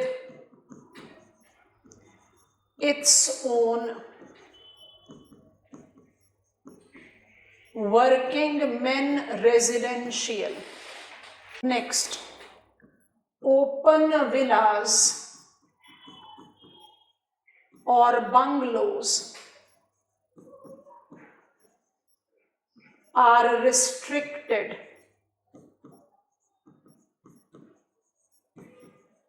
to periphery of town. इसमें से मुझे एक term explain करना, gentrification. एक जो common node होता है urban places का, डायग्राम ओपन कर देते हैं. हमारा ही बनाया हुआ डायग्राम है. इसमें डॉर्मेटरी विलेज को आप बिल्कुल अवॉइड कर दो, अभी हम नहीं समझा रहे. वेस्टर्न यूरोपियन मॉर्फोलॉजी आपके नोट्स में इंक्लूडेड है, पर समझना और ड्रॉ करना है. एक डिस्टॉर्टेड रेक्टेंगुलर लेआउट दिखाई दे रहा है. इसमें जो आपको सबसे ज्यादा इंपॉर्टेंट डिमार्केशन लेना है वो है जेंट्रिफिकेशन. हम सब कॉलोनियल लेगेसी के बारे में जानते हैं. तो जब ब्रिटिशर्स ने अपना पॉलिटिकल इन्फ्लुएंस जमाना शुरू किया तो पोर्ट को फोर्टिफाई करने का बड़ा टिपिकल सा ट्रेंड था. तो जो most of the waste European towns है उनका जो जेनेसिस है वो मिडीवल टाइम्स का है, फिर उसके बाद उनमें रेनेसांस का इन्फ्लुएंस है। So they basically have got very historical genesis, जिसमें क्या है कि हर टाउन का जो नोड है वो कहीं ना कहीं हिस्टोरिकल है, जिसमें कुछ ना कुछ मॉन्यूमेंट्स है। अब ये मॉन्यूमेंट्स को तो आप प्रिजर्व करोगे, हिस्टोरिकल कोर होने की वजह से, जो लगभग सारे वेस्टर्न यूरोपियन टाउन्स में है, हिस्टोरिक नोड जो है वो प्रिजर्व किया जाता है। You preserve every historical monument, वो कोई स्टैच्यू हो, वो कोई बिल्डिंग हो, कुछ भी हो, because you are preserving it, उसमें उतनी अट्रैक्टिवनेस थोड़ी ना रहेगी। तो जो एक कॉमन नोड ऑफ टाउन के साथ attractiveness and hotchpotch and over clustering है वो यहां पर है, इसलिए यहां स्पॉन्टेनियस जेंट्रिफिकेशन होता है। अब पहले टर्म जेंट्रिफिकेशन को समझो, फिर बाकी सब काम आसान है। वेस्टर्न यूरोपियन टाउन का जो सबसे इंपॉर्टेंट मॉर्फोलॉजिकल कैरेक्टरिस्टिक्स है वो है spontaneous gentrification. Gentrification normal movement का उल्टा है। नॉर्मल क्या होता है, बाहर के सेटलमेंट के डेवलपर अंदर आते हैं और हम अर्बन डेवलपर्स पेरिफेरी में जाना शुरू करते हैं, कंप्यूटर जोन में, कि भाई मुझे कंजेशन से बाहर जाना है, मुझे कम पैसों में ज्यादा अच्छा लिविंग स्पेस मिल जाएगा, and I will be commuting on daily basis, क्योंकि यहाँ बहुत कंजेस्टेड हो गया। I hope you are understanding. Normal ये जेंट्रिफिकेशन का क्या मतलब होता है, अर्बन डेवलपर्स उसी टाउन के डेवलपर्स सिटी सेंटर की तरफ माइग्रेट कर रहे हैं। Gentrification is the process of movement of urban dwellers of same urban settlement moving towards cities. Most of the Latin American towns में ये induced gentrification होता है, जो हमारे कंट्री में बहुत लंबे समय से डिलेड है। हम हर मॉनसूनल टाइम में old Mumbai, old Kolkata, old Delhi में 100 साल पुराना मकान ढह गया, हम वेट कर रहे हैं कि वो गिरे। या तो वो हेरिटेज है, आप उसको प्रोटेक्ट करो या रिस्टोर करो। अगर वो हेरिटेज नहीं है तो डेमोलिश करके उसको आप मोर कैपेसिटी होल्डिंग बनाइए, जो ब्राजील में हुआ। तो वो कौन सा जेंट्रिफिकेशन हुआ, इंड्यूस्ड, कि आपने पुरानी बिल्डिंग को तोड़कर मल्टी स्टोरी बना दिया, रेजिडेंशियल हो चाहे कमर्शियल हो, तो आप अपने आप लोग पॉपुलेशन को अट्रैक्ट करोगे, दे विल कम इन। वो है इंड्यूस्ड। वेस्टर्न यूरोप में क्या है, स्पॉन्टेनियस। क्यों है, क्योंकि हिस्टोरिकल नोड है, सीबीडी नहीं है। तो इसके आसपास क्या होता है, पीपल आर अट्रैक्टेड, जो शायद वहीं से जॉब जनरेट करे। I am a tour operator, I am a travel guide. I hope you are understanding. So gentrification. Gentrification के साथ जितने भी और ब्लॉक्स देखते जाओगे, ध्यान से पढ़ते जाना। जेंट्रिफिकेशन भी लिविंग स्पेस है, apartment blocks, maximum of land use जो है वो अपार्टमेंट है। जगह कम है ना मेरे पास, पर अपार्टमेंट में देखो well kept apartment blocks, open Vilas and bungalows सिर्फ पेरिफेरी में मिल रहे हैं। अपार्टमेंट्स किस तरीके के हैं कि ग्राउंड फ्लोर पर आप कोई भी एक्टिविटी कर सकते हो, इंडस्ट्रीज नहीं, and second, third, fourth floor पर आप रेजिडेंस, जो हमारे कंट्री में बड़ा कॉमन है। हमारे कंट्री में इंडस्ट्रीज भी मिक्स्ड लैंड यूज में आता है। यहां ध्यान से देखो, इंडस्ट्रियल जोन्स बिल्कुल सेपरेट। तो आई हैव गॉट इंडस्ट्रीज, जिसको हमने ब्लू से हाईलाइट कर दिया है। इंडस्ट्रीज जो है वो बिल्कुल सेग्रीगेटेड है, और इंडस्ट्रीज के साथ वर्किंग मेन रेजिडेंशियल है, जो हमने येलो से slant, rectangular layout, sky scrapers नहीं, 4 से 5 स्टोरी अपार्टमेंट ड्वेलिंग में ground floor commercial, rest floor residential, industrial land use बिल्कुल अलग, उसके साथ उनके working man residential. Historical node है, इसलिए स्पॉन्टेनियस जेंट्रिफिकेशन है, और ओपन विलास जो है वो सिर्फ पेरिफेरी पर। मॉर्फोलॉजिकल मॉडल का क्या वैलिडिटी दिखता है, मॉर्फोलॉजिकल मॉडल का क्या वैलिडिटी दिखता है, quality of urban living is increasing with increasing distance from the node। क्या वैलिडिटी नहीं दिखता, I don't have any typical CBD। समझ में आया, पहले तो स्टार मार्क करके दोनों पॉइंट लिख लो, क्योंकि वैलिडिटी जज करना पड़ेगा ना। मॉर्फोलॉजिकल मॉडल का क्या वैलिडिटी यहाँ पर है, क्वालिटी ऑफ अर्बन लिविंग, और क्या इनवैलिड, नो CBD। अब जल्दी से diagram copy down. Dormitory villages को छोड़ देना, डॉर्मेटरी आपको फंक्शनल क्लासिफिकेशन में समझा देंगे, तो इनको आप छोड़ दो डायग्राम से। बाकी आप एक रेक्टेंगुलर लेआउट बना लो, हिस्टोरिकल नोड बनाओ, उसके साथ फ्रिंजिंग जेंट्रिफिकेशन बना लो, अपार्टमेंट ड्वेलिंग बना लो, और ओपन विला बना लो, पेरिफेरी में बना दो इंडस्ट्रीज। जितने ब्लू शेड्स हैं वो सब हैं इंडस्ट्रियल जोन्स, और उनके साथ शेड करा हुआ वर्किंग मैन रेजिडेंशियल। आपने कैरेक्टरिस्टिक्स में इसको लिखा हुआ है। Quality of urban living is on increase with increasing distance. Historical node होता है, सीबीडी मिसिंग है, इसलिए स्पॉन्टेनियस जेंट्रिफिकेशन है यहाँ. एग्जाम्पल्स तो लिख सकते हो, कौन कौन से एग्जाम्पल्स हो जाएंगे वेस्टर्न यूरोपियन टाउन्स के. हम आपको जानबूझकर नहीं लिखवा रहे. कमोन, आप अभी इंडस्ट्रियल सिटीज और पोर्ट टाउन्स पढ़कर आए हो, ऐड कर सकते हैं ना आराम से. जर्मनी से ले लो, यूनाइटेड किंगडम से ले लो, फ्रांस से ले लो, लो कंट्रीज से ले लो. हुआ एक अपना attempt of blogging when I went to Rome, Vatican का मॉर्फोलॉजी देखना, rectangular layout. We are finding it difficult, it's very interesting study. और जब लिंक करोगे तो आप थियरी की जजमेंट भी दे रहे हो और आप रियल वर्ल्ड भी ले रहे हो, तो दोनों ही चीजें आसानी से हो जाती हैं. नहीं तो फिर प्रॉब्लम आता है how to apply validity of morphological model. और मॉर्फोलॉजिकल मॉडल ने मुझे एक सपोर्ट दे दिया कि भाई मुझे अपनी मॉर्फोलॉजी में पढ़ना क्या है. सारे पॉइंटर्स वेस्टर्न यूरोपियन टाउन के जस्टिफाई हो गए, and you know the names of the towns. अगर रिक्वायरमेंट हो तो आप उसके एग्जाम्पल्स लिख सकते हैं. From Italy to France to Germany to Alpine states to Low Countries to British islands, आप आराम से लिख सकते हो. West will continue with our reference. Economic geography के लास्ट लेग पर हैं हम. We are taking into reference trade. Trade को facilitative sector का part मानते हैं. When I talk about trade, it is basically associated or its genesis. What is the genesis cause of trade? Genesis cause of trade is the requirement of complementarity. And why the complementarity have multiplied itself immensely in the recent times? Because there is environmental concern, because there is cost competitiveness. Anything and everything that I'll be producing which is most conducive in my condition will make me attain cost benefit. And because every location, planet Earth is what? It's too diverse. अपनी diversity की वजह से ही planet Earth provides us with diverse range of structure, soil, climate, thus agriculture, thus possibility of industrial growth, population distribution. You can keep on counting. All these factors combine, I cannot produce everything that I need to consume. So complementarity became more compulsion. जब हम phase 2 of global trade की बात करते हैं, that is post Second World War, it basically oriented towards the attempt by the economies कि let us produce everything that we want, which resulted into, उसको हमने कौन सा type of economic practice बोला? Market oriented. कि market में जो जो चीजों का डिमांड है सबको प्रोड्यूस करो, चाहे वो एग्रीकल्चर है, चाहे वो मिनरल रिसोर्सेज है, चाहे वो मैन्युफैक्चरिंग है. It is impossible to sustain that for long term. And that was the reason that global trade का जो एक मल्टीलैटरल नो से कॉम्प्लिकेटेड वेब जो है वो जनरेट हुआ in the contemporary phase. So contemporary phase incorporate, अब उसको ज्योग्राफिकल एज देना है तो आप कमोडिटी भी लिखो, हमने बताया raw material exporting and importing, but मेरे ख्याल से वो छोटा सा फ्लो चार्ट अपने आप ही स्पीक करता है that it is not sufficient. Then we took the reference of transferability. Commodity based आपने कॉम्प्लीमेंटारिटी लिया है, एक जिस्ट के लिए बहुत सही है but it can not create a complete answer. Transferability gives me as geographer much bigger scope. और क्वेश्चन भी अलग अलग से पूछा जा सकता है. I mean I can have the question on sea lines of communication, I can have the question on inland waterway, so we have familiarized ourselves with that. And why in the global perspective it is too important for us to focus on waterways, वो हमने Hoover के साथ study कर लिया. Hoover very clearly gives us the understanding कि भाई for long distance travel waterways are the cheapest means of transport.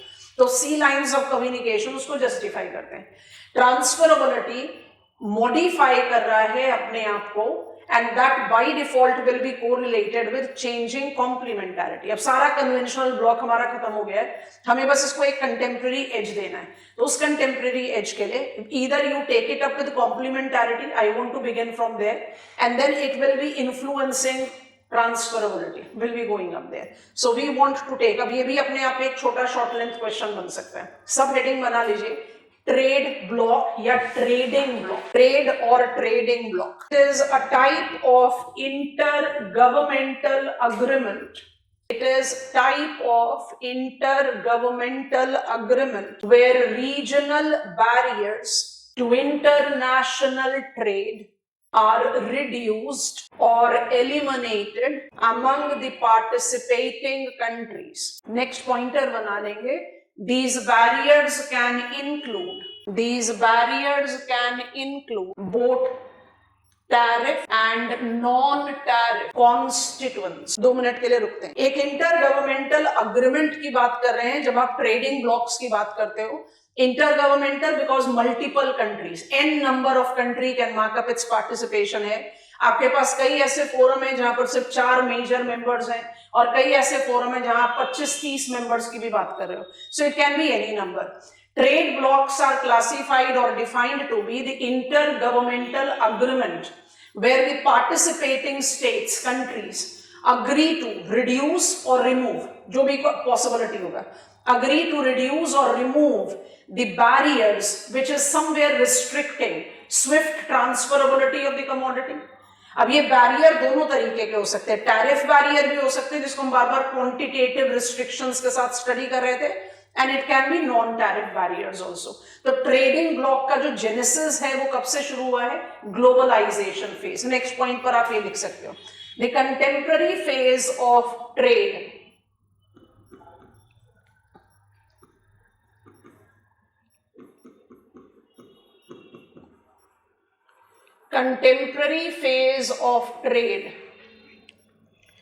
associate itself with such trading blocks that includes, list कर लो, number 1 free trade area, number 2 customs union, number 3 common market and number 4 economic union. General mindset क्या कहता है? हम जैसे ही बात करते हैं trading block की और हम कहते हैं फ्री ट्रेड, तो the globalization associated itself with what? Quantitative restriction को हटा देना, much favorable transportation links, perfect mobility of the commodity, जो दोनों चीजों से कंबाइन किया हमने.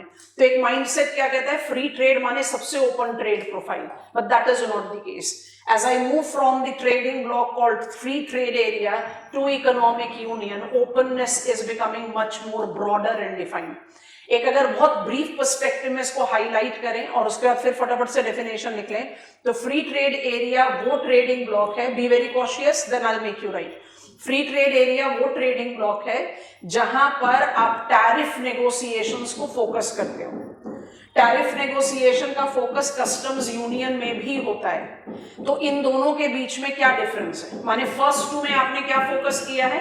You are focusing on tariff barriers, ठीक. नॉन टैरिफ भी है, टैरिफ बैरियर्स पर आप फोकस कर रहे हो. दोनों में डिफरेंस क्या है? Supposedly I am the trading block in the category of free trade area and we are 5 members in this free trade area. तो जो फ्री ट्रेड एरिया है वो ट्रेडिंग ब्लॉक है जहां इन 5 मेंबर्स ने अपने आपस में टैरिफ बैरियर को कम कर दिया या खत्म कर दिया ताकि इनके बीच में movement of goods and services Swift हो जाए. ठीक है, जंप करो इधर.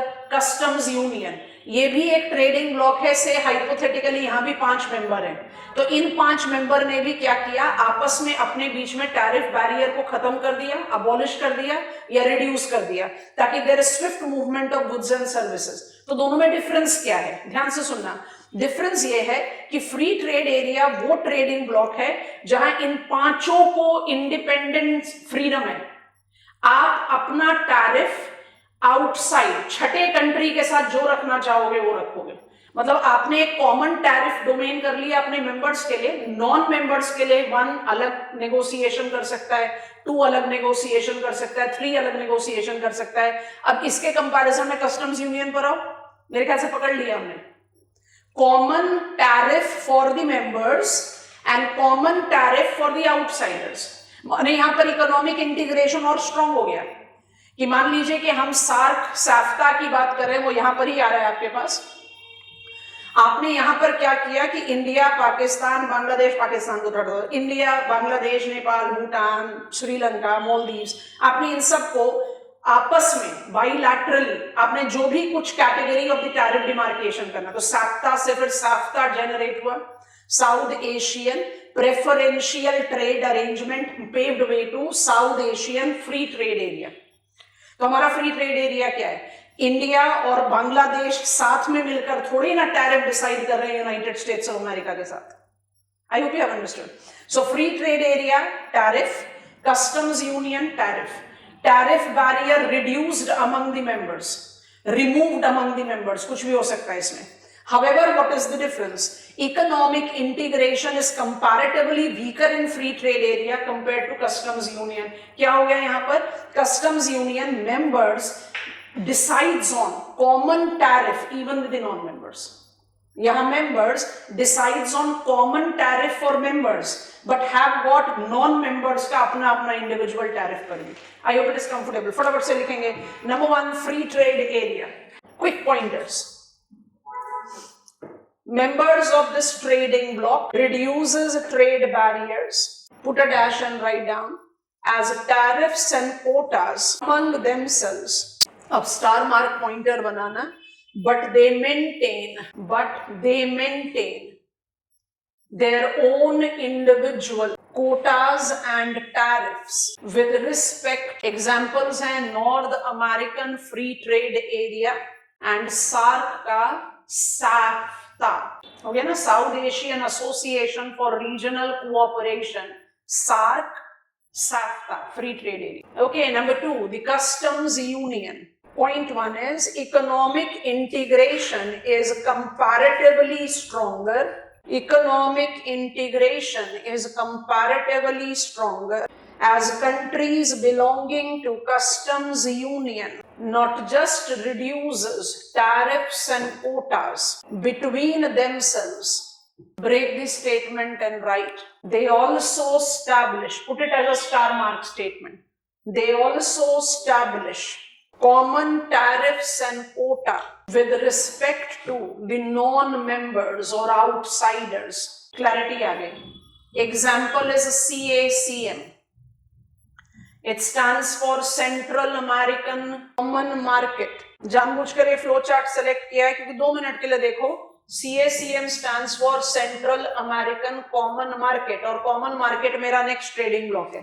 तो कई बार कंफ्यूजन क्रिएट होता है क्योंकि common market is that customs union, so you are just getting more integration, इसलिए CACM. CACM is not that popular trading block, but it should be there as customs union where members have decided on the common tariffs and quotas even for the outsiders. CACM के 5 members हैं. Central America का map खोलो, नाम लिखने में 2 minute लगेगा, नाम नहीं लिखना है, पहले देखना है. CACM, Central American Common Market. It's one of the very old trading block. 1960s से ऑपरेशनल है. सेंट्रल अमेरिका में पहुंच गए, टिक करते जाएंगे. Guatemala, Honduras, El Salvador, Nicaragua and Costa Rica. दोबारा से बता रहे हैं. Guatemala, Honduras, El Salvador, Nicaragua and Costa Rica. आपको कुछ समझ में आ रहा है? निकरागुआ कनाल, है ना? Write down the names now. Write it yourself. CACM, Central American Common Market, is an excellent customs union. 5 member हैं इसके. Guatemala, Honduras, El Salvador, Nicaragua and Costa Rica. Members के जो लिस्ट हैं वो बदलती रहती है, डायनेमिक है, तो बस ओपन डाई रहना. But when the things are not very common then we do try to enlarge it. ठीक हो गया? चलिए अब हम आगे बढ़ रहे हैं अपना ट्रेडिंग ब्लॉक नंबर 3 की तरफ. कॉमन मार्केट की तरफ जा रहे हैं. अब कॉमन मार्केट और इकोनॉमिक यूनियन को अगर मुझे फ्री ट्रेड और कस्टम्स यूनियन से थोड़ा सा डिस्टिंग्विश करना है तो one thing that goes very clear, economic integration आप बढ़ाते जा रहे हो. इकोनॉमिक इंटीग्रेशन आप बढ़ाते जा रहे हो. यहां पर हमने आपको कहा कि पिकअप करो अपने दिमाग में कि we are talking about the restriction, diluting, terminating, reducing tariffs and quotas, उसके बाद और कुछ नहीं. अब common market is that customs union, यहां पर कंसंट्रेट करेंगे. Common market is that customs union और economic union is that common market. तो आप ओपन अप करते जा रहे हो। सो कॉमन मार्केट वो कस्टम्स यूनियन है। तो कस्टम्स यूनियन बोल दिया तो दो कैरेक्टरिस्टिक्स बता दो। मेंबर्स के बीच में टैरिफ्स और कोटा कम कर दिया और स्टैब्लिश कर दिया same tariffs and Kota for outsider. तो इसी की कैरेक्टरिस्टिक्स इधर भी पकड़नी है और इधर भी पकड़नी है। समझ में आ गया? अब इसमें क्या डिफरेंस है? How the economic integration is increasing है। यहां पर it is a customs union where there is also the reduction of barrier to the movement of resources, people, ideas across international border. Workers move कर सकते हैं, raw material move कर सकती है, technologies move कर सकती है without any quantitative restrictions. Are you understanding?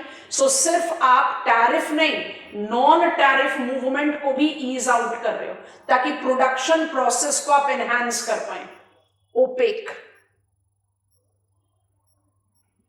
समझ गए? अब आगे बढ़ते हैं। कॉमन मार्केट से ज्यादा इकोनॉमिक इंटीग्रेशन मुझे इकोनॉमिक यूनियन में मिलता है।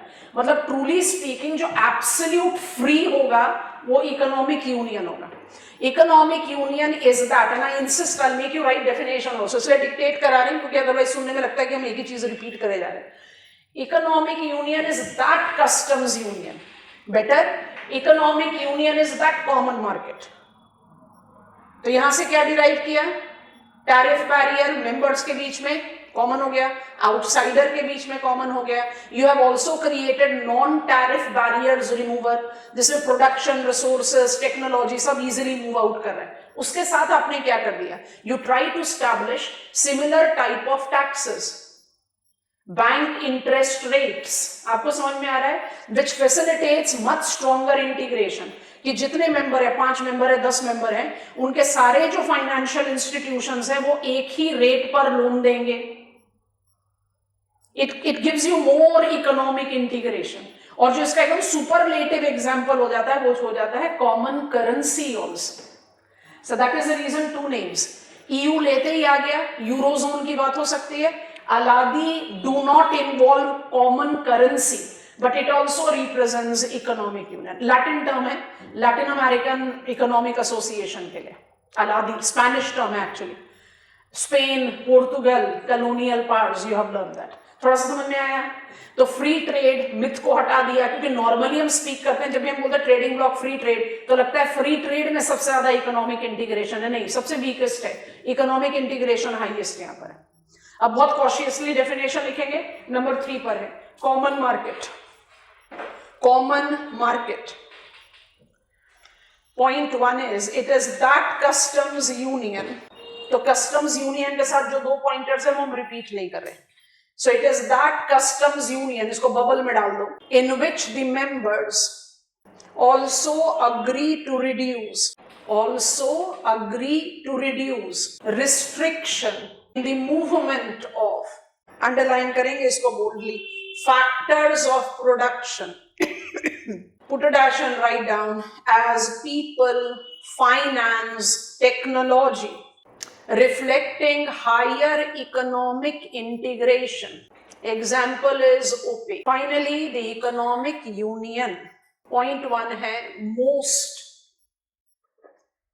dominant economic integration. Point 2 है is common market. आपको समझ में आ रहा है ना? Is the common market। मुझे जल्दी से 3 पॉइंट बता दो कॉमन मार्केट होने के लिए।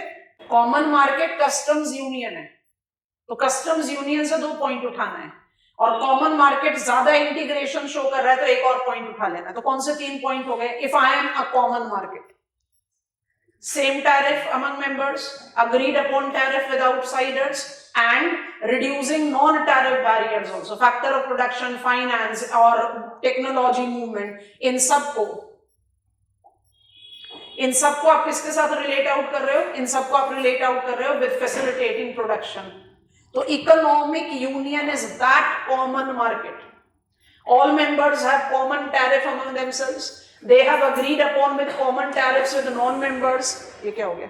They have agreed upon with the tariff to non-members, and it is also identified very clearly with what?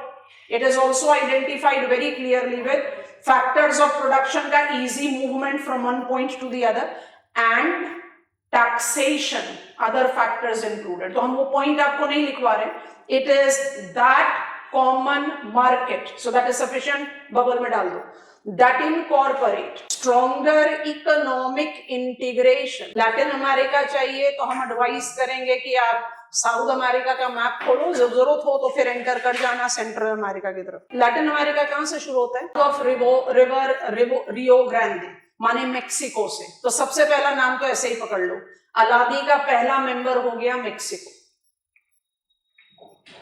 ठीक है। लैटिन अमेरिका टर्म लिया ना, तो अलादी का पहला मेंबर तो हो गया मेक्सिको, ठीक हो गया। नॉर्थ अमेरिका के मैप में 2 मिनट रहो, पॉलिटिकल मैप में आपको आराम से दिख जाएगा।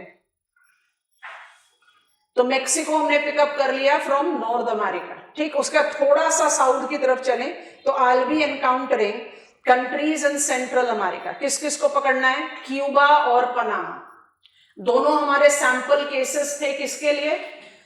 सेंट्रल अमेरिका के लिए, एक आइलैंड के लिए, एक मेनलैंड के लिए, ठीक है। अच्छा, मुझे जल्दी से रिमाइंड कराओ, क्या CACM के मेंबर्स थे क्यूबा और पनामा? नहीं, दोबारा से बोल रहे हैं, ऐसे नाम याद होंगे। मेंबर्स मेरे पास 13 हैं यहां पर। तो जब आप ALADI, which is a Spanish abbreviation for Latin American integrated association, बहुत अच्छा एग्जांपल है इकोनॉमिक यूनियन का, जहां तक हम डेफिनेशन में पहुंचे। तो अलादी क्या है? Latin American association. Latin America क्या है? रियो ग्रांडे के साउथ से शुरू होता है। नाम बहुत आसानी से दिमाग में स्टिक कर जाते हैं, नहीं तो लिस्ट बनाने में तो 2 मिनट का समय लगता है। And they are not that popular examples, but in the reference of developing world taking the top slot, centrality in the trade, इनके जो subsets हैं वो सारे important होते जा रहे हैं। I'm just coming on to the other slide that will give you the understanding, इसलिए जरूरी है कि हम इनको मेंशन मिले। तो मेक्सिको नाम मेरी पकड़ में आ गया, क्यूबा मेरे नाम में पकड़ में आ गया, और पनामा आ गया। इससे पहले कि हम आगे की कंट्रीज बताएं, आप अपने आप को रिमाइंड करा लो कि CACM के कौन से 5 मेंबर्स आपने लिए थे। Political map of north America, जिसमें सेंट्रल अमेरिका दिख रहा है, वो दिखाई दे रहा है। सबसे पहला हिंट तो ये है कि आइलैंड का कोई कंट्री आज की डेट में नहीं है। दूसरा हिंट ये है कि 5 मेंबर्स है, पांचों के पांचों सेंट्रल अमेरिकन मेनलैंड के। अब नाम रिकॉल करो, ग्वाटेमाला हुआ, Honduras, El Salvador, Nicaragua, Costa Rica. नाम आसान हो रहे हैं, मेक्सिको, क्यूबा, पनामा हो गया। अब पहुंच जाओ साउथ अमेरिका में। अर्जेंटीना मेंबर है, बोलिविया मेंबर है, ब्राजील मेंबर है, चिली मेंबर है, कोलंबिया मेंबर है, Paraguay, Ecuador, Peru, Uruguay, Venezuela. छूटा क्या? एक्सेप्शन हमेशा काम करता है बच्चों। छूटा क्या? Guana, Suriname, French Guana. ये सुनो, आसान क्या हो गया? छोड़ दो ना जो कंट्रीज हैं, बाकी सारे साउथ अमेरिका को पकड़ो, काम हो गया आसान। Have you got it class? दोबारा से, अलादी का सबसेट इंपॉर्टेंट है आज की डेट में, इसलिए अलादी की लिस्ट को याद करा रहे। अदरवाइज हम जब नाफ्ता बोलते हैं या सार्क बोलते हैं या ओपेक बोलते हैं या EU बोलते हैं, तो बड़े कॉमनली रेफर्ड ट्रेडिंग ब्लॉक्स हैं।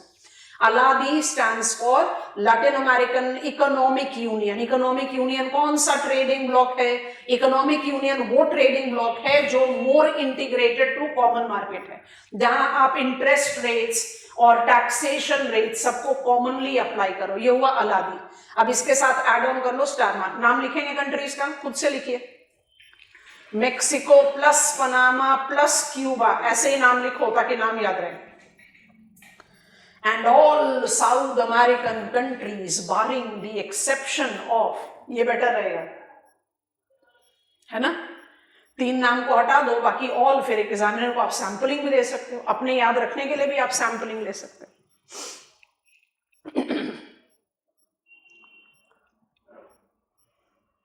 कौन कौन से एक्सेप्शनल कंट्रीज रह गए हमारे लिए? Suriname, French Guana and Guana. France के पास सबसे ज्यादा टाइम जोन्स है ना, फ्रांस की बहुत सारी डिपेंडेंसीज है। ऑलवेज द बेस्ट वे बच्चों याद रखने का। जब बड़ी लंबी चौड़ी लिस्ट याद रखनी है ना, तो एक्सेप्शंस को पकड़ना शुरू करो, अपने आप काम आसान हो जाता है। अभी भी हमारा कैरेक्टरिस्टिक्स खत्म नहीं हुआ, तो ऐड करो एक स्टार मार्क के साथ point. Economic unions can also include common currency. इसको बोल्डली अंडरलाइन कर लीजिए. अब आपका एग्जाम्पल हो गया European union, eurozone. Trading blocks are those intergovernmental agreements that facilitates in economic integration, and this economic integration by default is regulated by complementarity and transferability.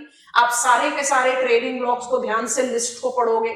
They are more of the regional, more of a given location rather than global. क्योंकि simple सा logic है ना, अगर मुझे globalisation of trade करना है तो उसके लिए सबसे पहले क्या करना पड़ेगा? Open trade at the regional level, multiple regional overlapping automatically will combine to give you the open global trade. So ये सारे trading block with multiple levels of economic integration are facilitating what we are targeting towards globalization. इसको हम किस तरह से अपने trading movement को update करने के लिए इस्तेमाल कर सकते हैं, बहुत ध्यान से देखना. मेरे ख्याल से पूरे फ्रेम में आराम से आ रहा है. अब इसको थोड़ी देर ध्यान से देखना. When I talk about United Nations Conference on Trade and Development, आज की डेट में today United Nations Conference on Trade and Development, UNCTAD, RCEP 30.5% of global trade, US Mexico Canada Association NAFTA का सबसेट है 28%, European Union already आपके list में है 17.9, round off कर दो 18%. African zone, we have got African countries, area हमारे list में नहीं आया, 2.9% रिप्रेजेंटेशन दे रहे हैं अलग अलग कॉन्टिनेंट्स को. And मेरकोसुर is subset of ALADI. अलादी में कितने मेंबर्स पिकअप किए? 13. 3 + 10, 13 लिए ना. ये उसका सबसेट है, थोड़ा सा ज्यादा इंटीग्रेटिव यूनियन है. ये न्यूज में रहा रिसेंटली क्योंकि वेनेजुएला को सस्पेंड किया गया from among the founder members. तो आप थोड़ा सा ध्यान से सोचकर देखेंगे. Mercosur is one of the major trading blocks of the world that represents Latin America.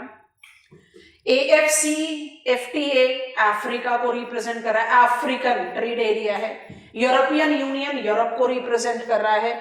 US Mexico Canada association जो नाफ्ता का सबसेट है नॉर्थ अमेरिका को रिप्रेजेंट कर रहा है.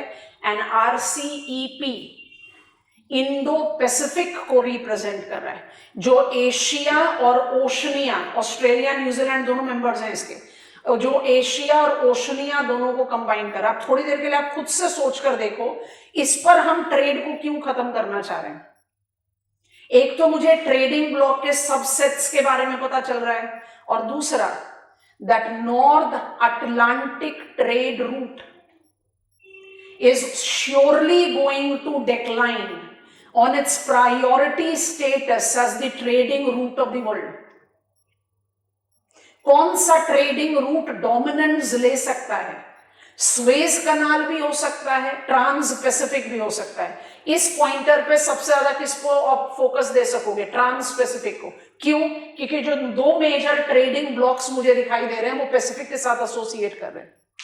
And India banking of from RCEP have definitely created a jerk to that Indo-Pacific domain. East Asian सारे के सारे एशियन कंट्रीज इसके मेंबर हैं. Then you have got Australia and New Zealand as its member. तो इसको Indo reason में ले जाना थोड़ा सा चैलेंजिंग है. तो कहीं ना कहीं आई कैन हैव, ऑफ कोर्स ये स्पेक्यूलेटिव है, इसको इतना ज्यादा फोकस नहीं देना चाहिए, ये स्पेक्यूलेटिव नहीं है, बट इसके बेसिस पर हम क्या डिराइव आउट कर रहे हैं? Transferability that is best depicted by we geographers on the basis of trade routes. बहुत क्लियरली क्या जस्टिफाई कर रहा है? That North Atlantic trade route is no longer going to have its dominance in the global trade. It's very likely, change हो सकता है, it's very likely that trans Pacific will have on its reference. और आप ये सारी countries को बड़े आराम से पहचानते हो, तो मुझे लिस्ट तो देने की आपको जरूरत ही नहीं. हमने जब कह दिया पूरे 10 एशियन कंट्रीज, उसके बाद आप चाइना, जापान, कोरिया इंक्लूड कर लिया, ऑस्ट्रेलिया, न्यूजीलैंड, काम खत्म हो गया. यहां आपको बता दिया it is Canada, United States of America and Mexico. नाम ही है USA मेक्सिको कनाडा एसोसिएशन. ये यूरोपियन यूनियन है, major part of European countries, 1 2 3 4 नाम तो हम ऐसे भी याद नहीं करते। Africa, almost all African countries, कुछ पैची पोजीशंस जो अलग हैं वो आप जस्टिफाई कर सकते हो if I just zoom it up. And Mercosur हमने आपको बता दिया इज लैटिन अमेरिकन, सारे कॉन्टिनेंट्स को रिप्रेजेंट कर रहे हैं, ठीक है। Closing down with the trade, next pointer लिखेंगे, United Nations conference on trade and development identifies 5 major trading blocks, major को underline करें, as principal participant of global trade, put a dash and write down, representing all the habited continents. Number 1, RCEP, Regional Comprehensive and Economic Partnership, accounting for more than 30% of global trade share, with ASEAN, East Asian and Oceania, Australia, New Zealand, put a dash and write down, justifying the growing prominence of Trans-Pacific route as the major trading route, bracket in likely future. Number 2 is US-Mexico Canada Association, that is constituent of NAFTA, further establishing Pacific prominence and transferability. I think this is sufficiently done. Now you can create the other major trading blocks includes European Union, African Continent Free Trade, African Continent Free Trade Area, 50 plus countries हैं, तो 1 2 3 4 करके countries के नाम तो याद रखने नहीं है, but yes it is covering up major part of Africa, that we can certainly keep in mind. And 2.9% का ट्रेड शेयर है, तो आज की डेट में कोई मेजर नहीं है, but it is representing this continent. And finally Mercosur, ये जरूर एम्फसाइज करेंगे, इसलिए आपको अलादी हमारे लिस्ट में डाला था। लैटिन अमेरिका को रिप्रेजेंट कर रहा है, सबसेट ऑफ अलादी है, it is subset of ALADI. ALADI Spanish abbreviation for Latin American association agreement. ALADI किस टाइप का ट्रेडिंग ब्लॉक है? इकोनॉमिक यूनियन है, कॉमन करेंसी नहीं है, बस इकोनॉमिक यूनियन है, राइट। सबसेट क्यों है? इसके स्टैब्लिशिंग मेंबर तो 5 थे, वेनेजुएला को सस्पेंड किया हुआ तो 4 बचे हुए, Argentina, Bolivia, Paraguay, Uruguay. Right it down, Argentina, Bolivia, Paraguay and Uruguay, सिर्फ 4 कंट्रीज। अलादी में आपने 13 कंट्रीज इंक्लूड की थी। ब्रैकेट में चाहिए तो लिख सकते हो Venezuela as founding member, presently suspended. मुझे यहां से 2 चीजें तो समझ में आ रही हैं। पहली तो ये समझ में आ गई, जो एज ज्योग्राफर मेरे लिए बड़ा इंपॉर्टेंट है, वो क्या है कि जो ग्लोबल ट्रेड का नोड है वो अटलांटिक से शिफ्ट होकर पैसिफिक पे जा रहा है, और ये मेरे लिए बहुत जरूरी है ऐड करना, because geography ultimately is contemporary, और इसको प्रूव करने के लिए मेरे पास RCEP एंड USMCA आ गया। ये दोनों को ही जस्टिफाई करोगे तो समझ में आ गया पैसिफिक का प्रोमिनेंस ज्यादा हो गया। जब आप अटलांटिक की प्रोमिनेंस को कम कर रहे हो तो पैसिफिक के बाद सेकंड क्या आएगा? बहुत लाइकली है कि स्वेज कनाल सेकंड ही रह जाएगा, क्योंकि अटलांटिक स्वेज कनाल की वैल्यू को कम नहीं कर सकता because of the complementarity that exist. So I can derive 2 things from this conclusion. पहला, Pacific is all set to overtake Atlantic, और दूसरा, ग्लोबल इकोनॉमिक नोड का मेजर शिफ्ट तो ईस्टवर्ड हो गया, लेकिन अभी भी जो ट्रेडिशनल ट्रेडिंग ब्लॉक्स हैं उनका प्रोमिनेंस खत्म नहीं हुआ है। मतलब आप अटलांटिक रूट को टॉप स्लॉट से घटा जरूर दो, पर टॉप रूट से हटा नहीं सकते। I hope it you are understanding. इसलिए नॉर्थ अमेरिका का या यूरोपियन यूनियन का सिग्निफिकेंस को आप जीरो नहीं कर सकते। सो USMCA नाफ्ता का सबसेट हो गया, एंड मर्कोसुर हो गया अलादी का सबसेट। बाकी African continent free trade area, more than 50 countries of Africa, major share पर ग्रेजुअली इवॉल्विंग। जो सबसे मेजर मॉडिफिकेशन है वो ये। I think it is comfortable with all of us. This is global trade for us. I want to quickly talk about energy crisis critical minerals के resource की list आपके साथ share करेंगे, सॉफ्ट कॉपी में करेंगे, बहुत सारे मैप्स हैं, तो मैप्स का आपको रेफरेंस लेना चाहिए। We'll be talking about critical minerals in context of Indian minerals and mining, जो इंडिया में 33 critical minerals की लिस्ट है, उसको हम जरूर क्लास में elaborately डिस्कस करेंगे। क्विकली मदद करो बताने के लिए, how do you define energy crisis? Syllabus में लिखा हुआ एनर्जी क्राइसिस तो पता होना चाहिए, और एनर्जी क्राइसिस के जो स्टेबिलिटी पिलर्स हैं वो भी हमने आपको कई बार हिंट दिया हुआ है। Any case, let us create it out favourable. Post pandemic energy resources के डिमांड में बड़ा मेजर इंक्रीज देखा गया। ये मेजर इंक्रीज इसलिए भी देखा गया बिकॉज जो इकोनॉमिक सेटबैक था हमारे पास, उसको हम ओवरकम करने के लिए, जो major economic, it was unprecedented economic setback that we experienced as global community, something that has never been heard about, I'll be very wrong saying, but something that has not been experienced in such scale that we experienced in recent past. Asia और Africa countries जो हैं वो major leaps and bounds of economic growth ले रही हैं, तो energy demand compared to the conventional players is also on increase. Global population growth is here. We are taking up the reference of energy demand growing with two reasons coming up. एक तो population growth and economic development getting decentralized. दूसरा, catching up with the economic loss that was induced due to the COVID-19 lockdown and etc. तीसरा, there is continuous depletion in the availability of conventional energy resource base.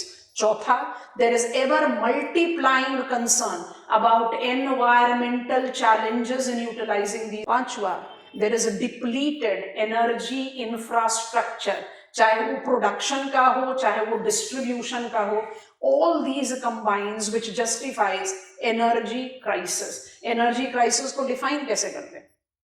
Absolute zero availability of energy, absence of energy security, unpredictability and instability in energy resources. कैसे define करोगे energy crisis को?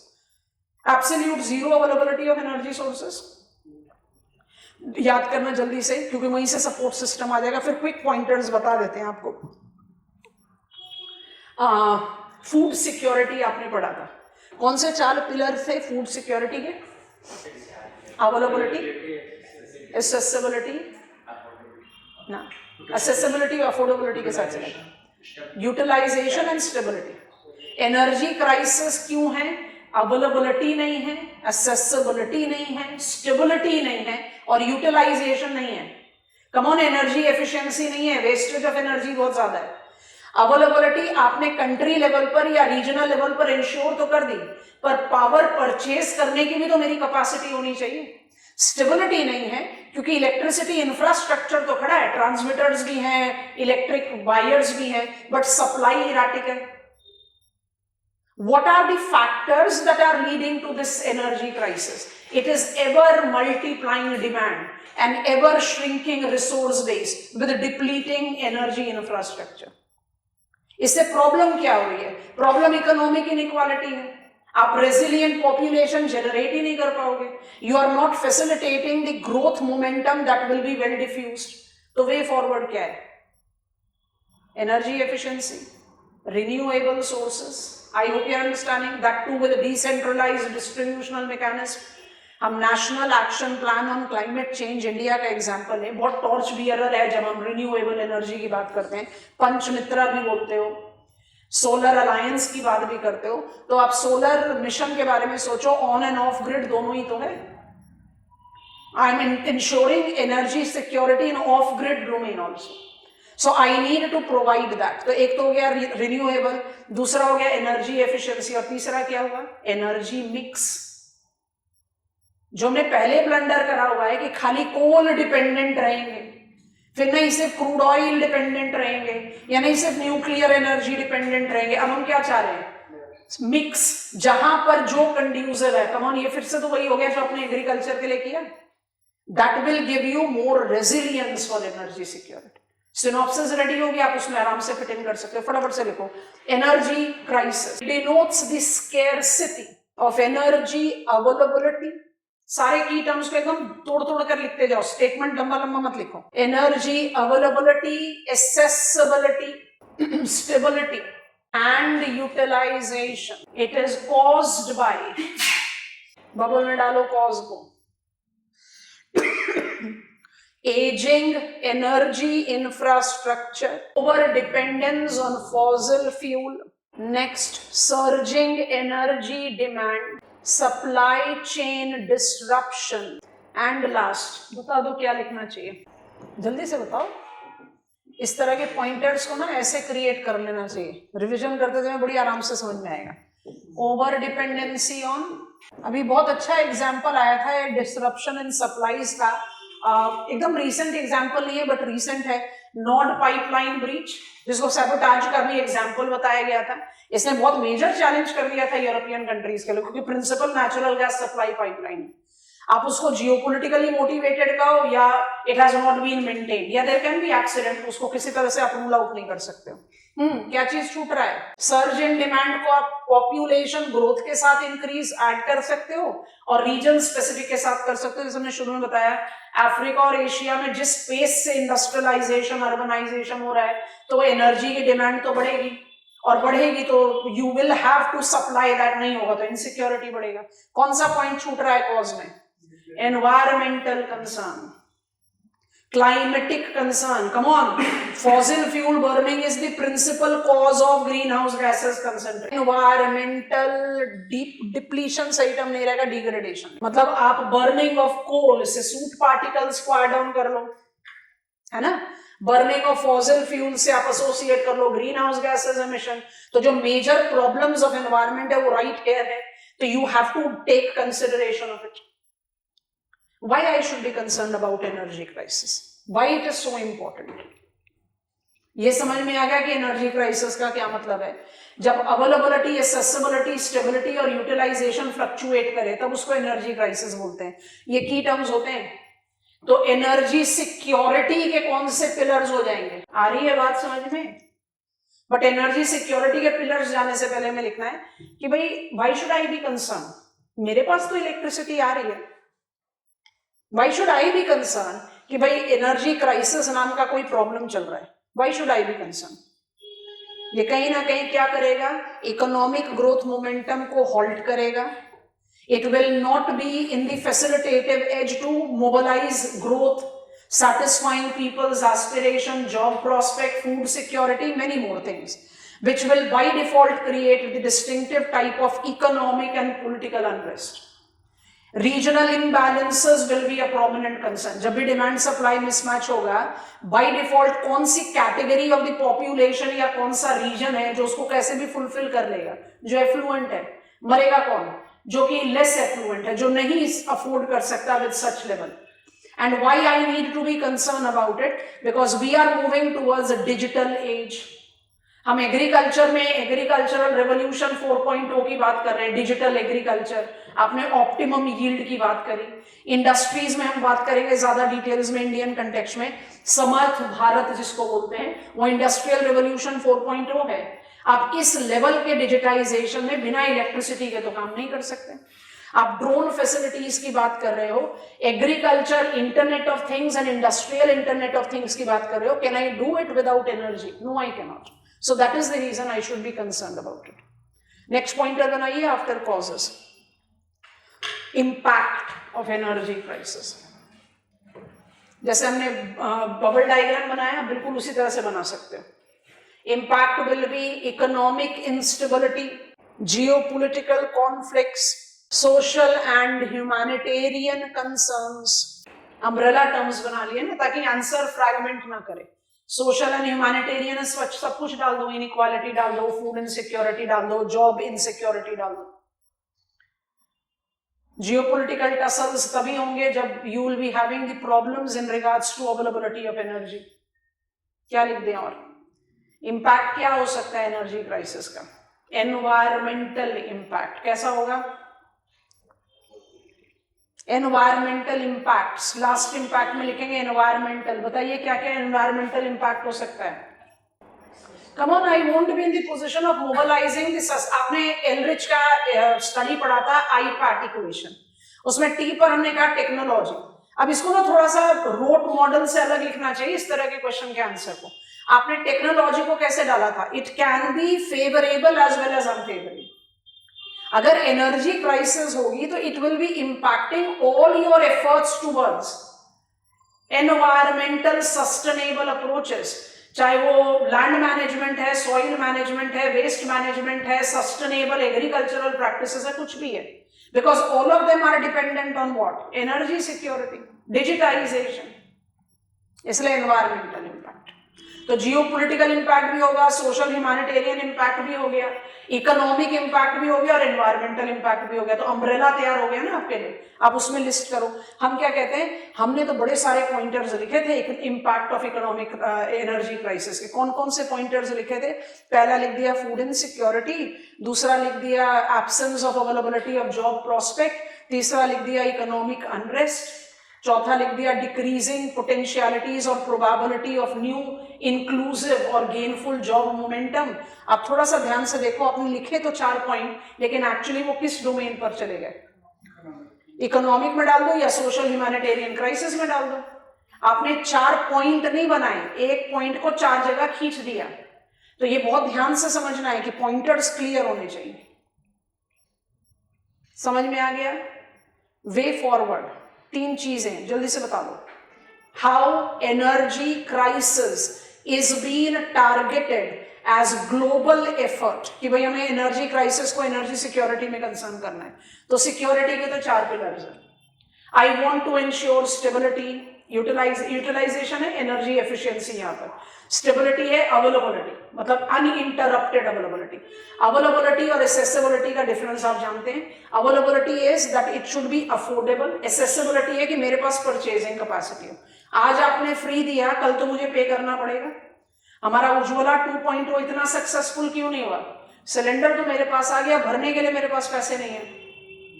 आई hope you are understanding. So availability, accessibility, stability, utilisation तो होगा, लेकिन इसको करने के लिए हम क्या कर रहे हैं जल्दी से बताओ?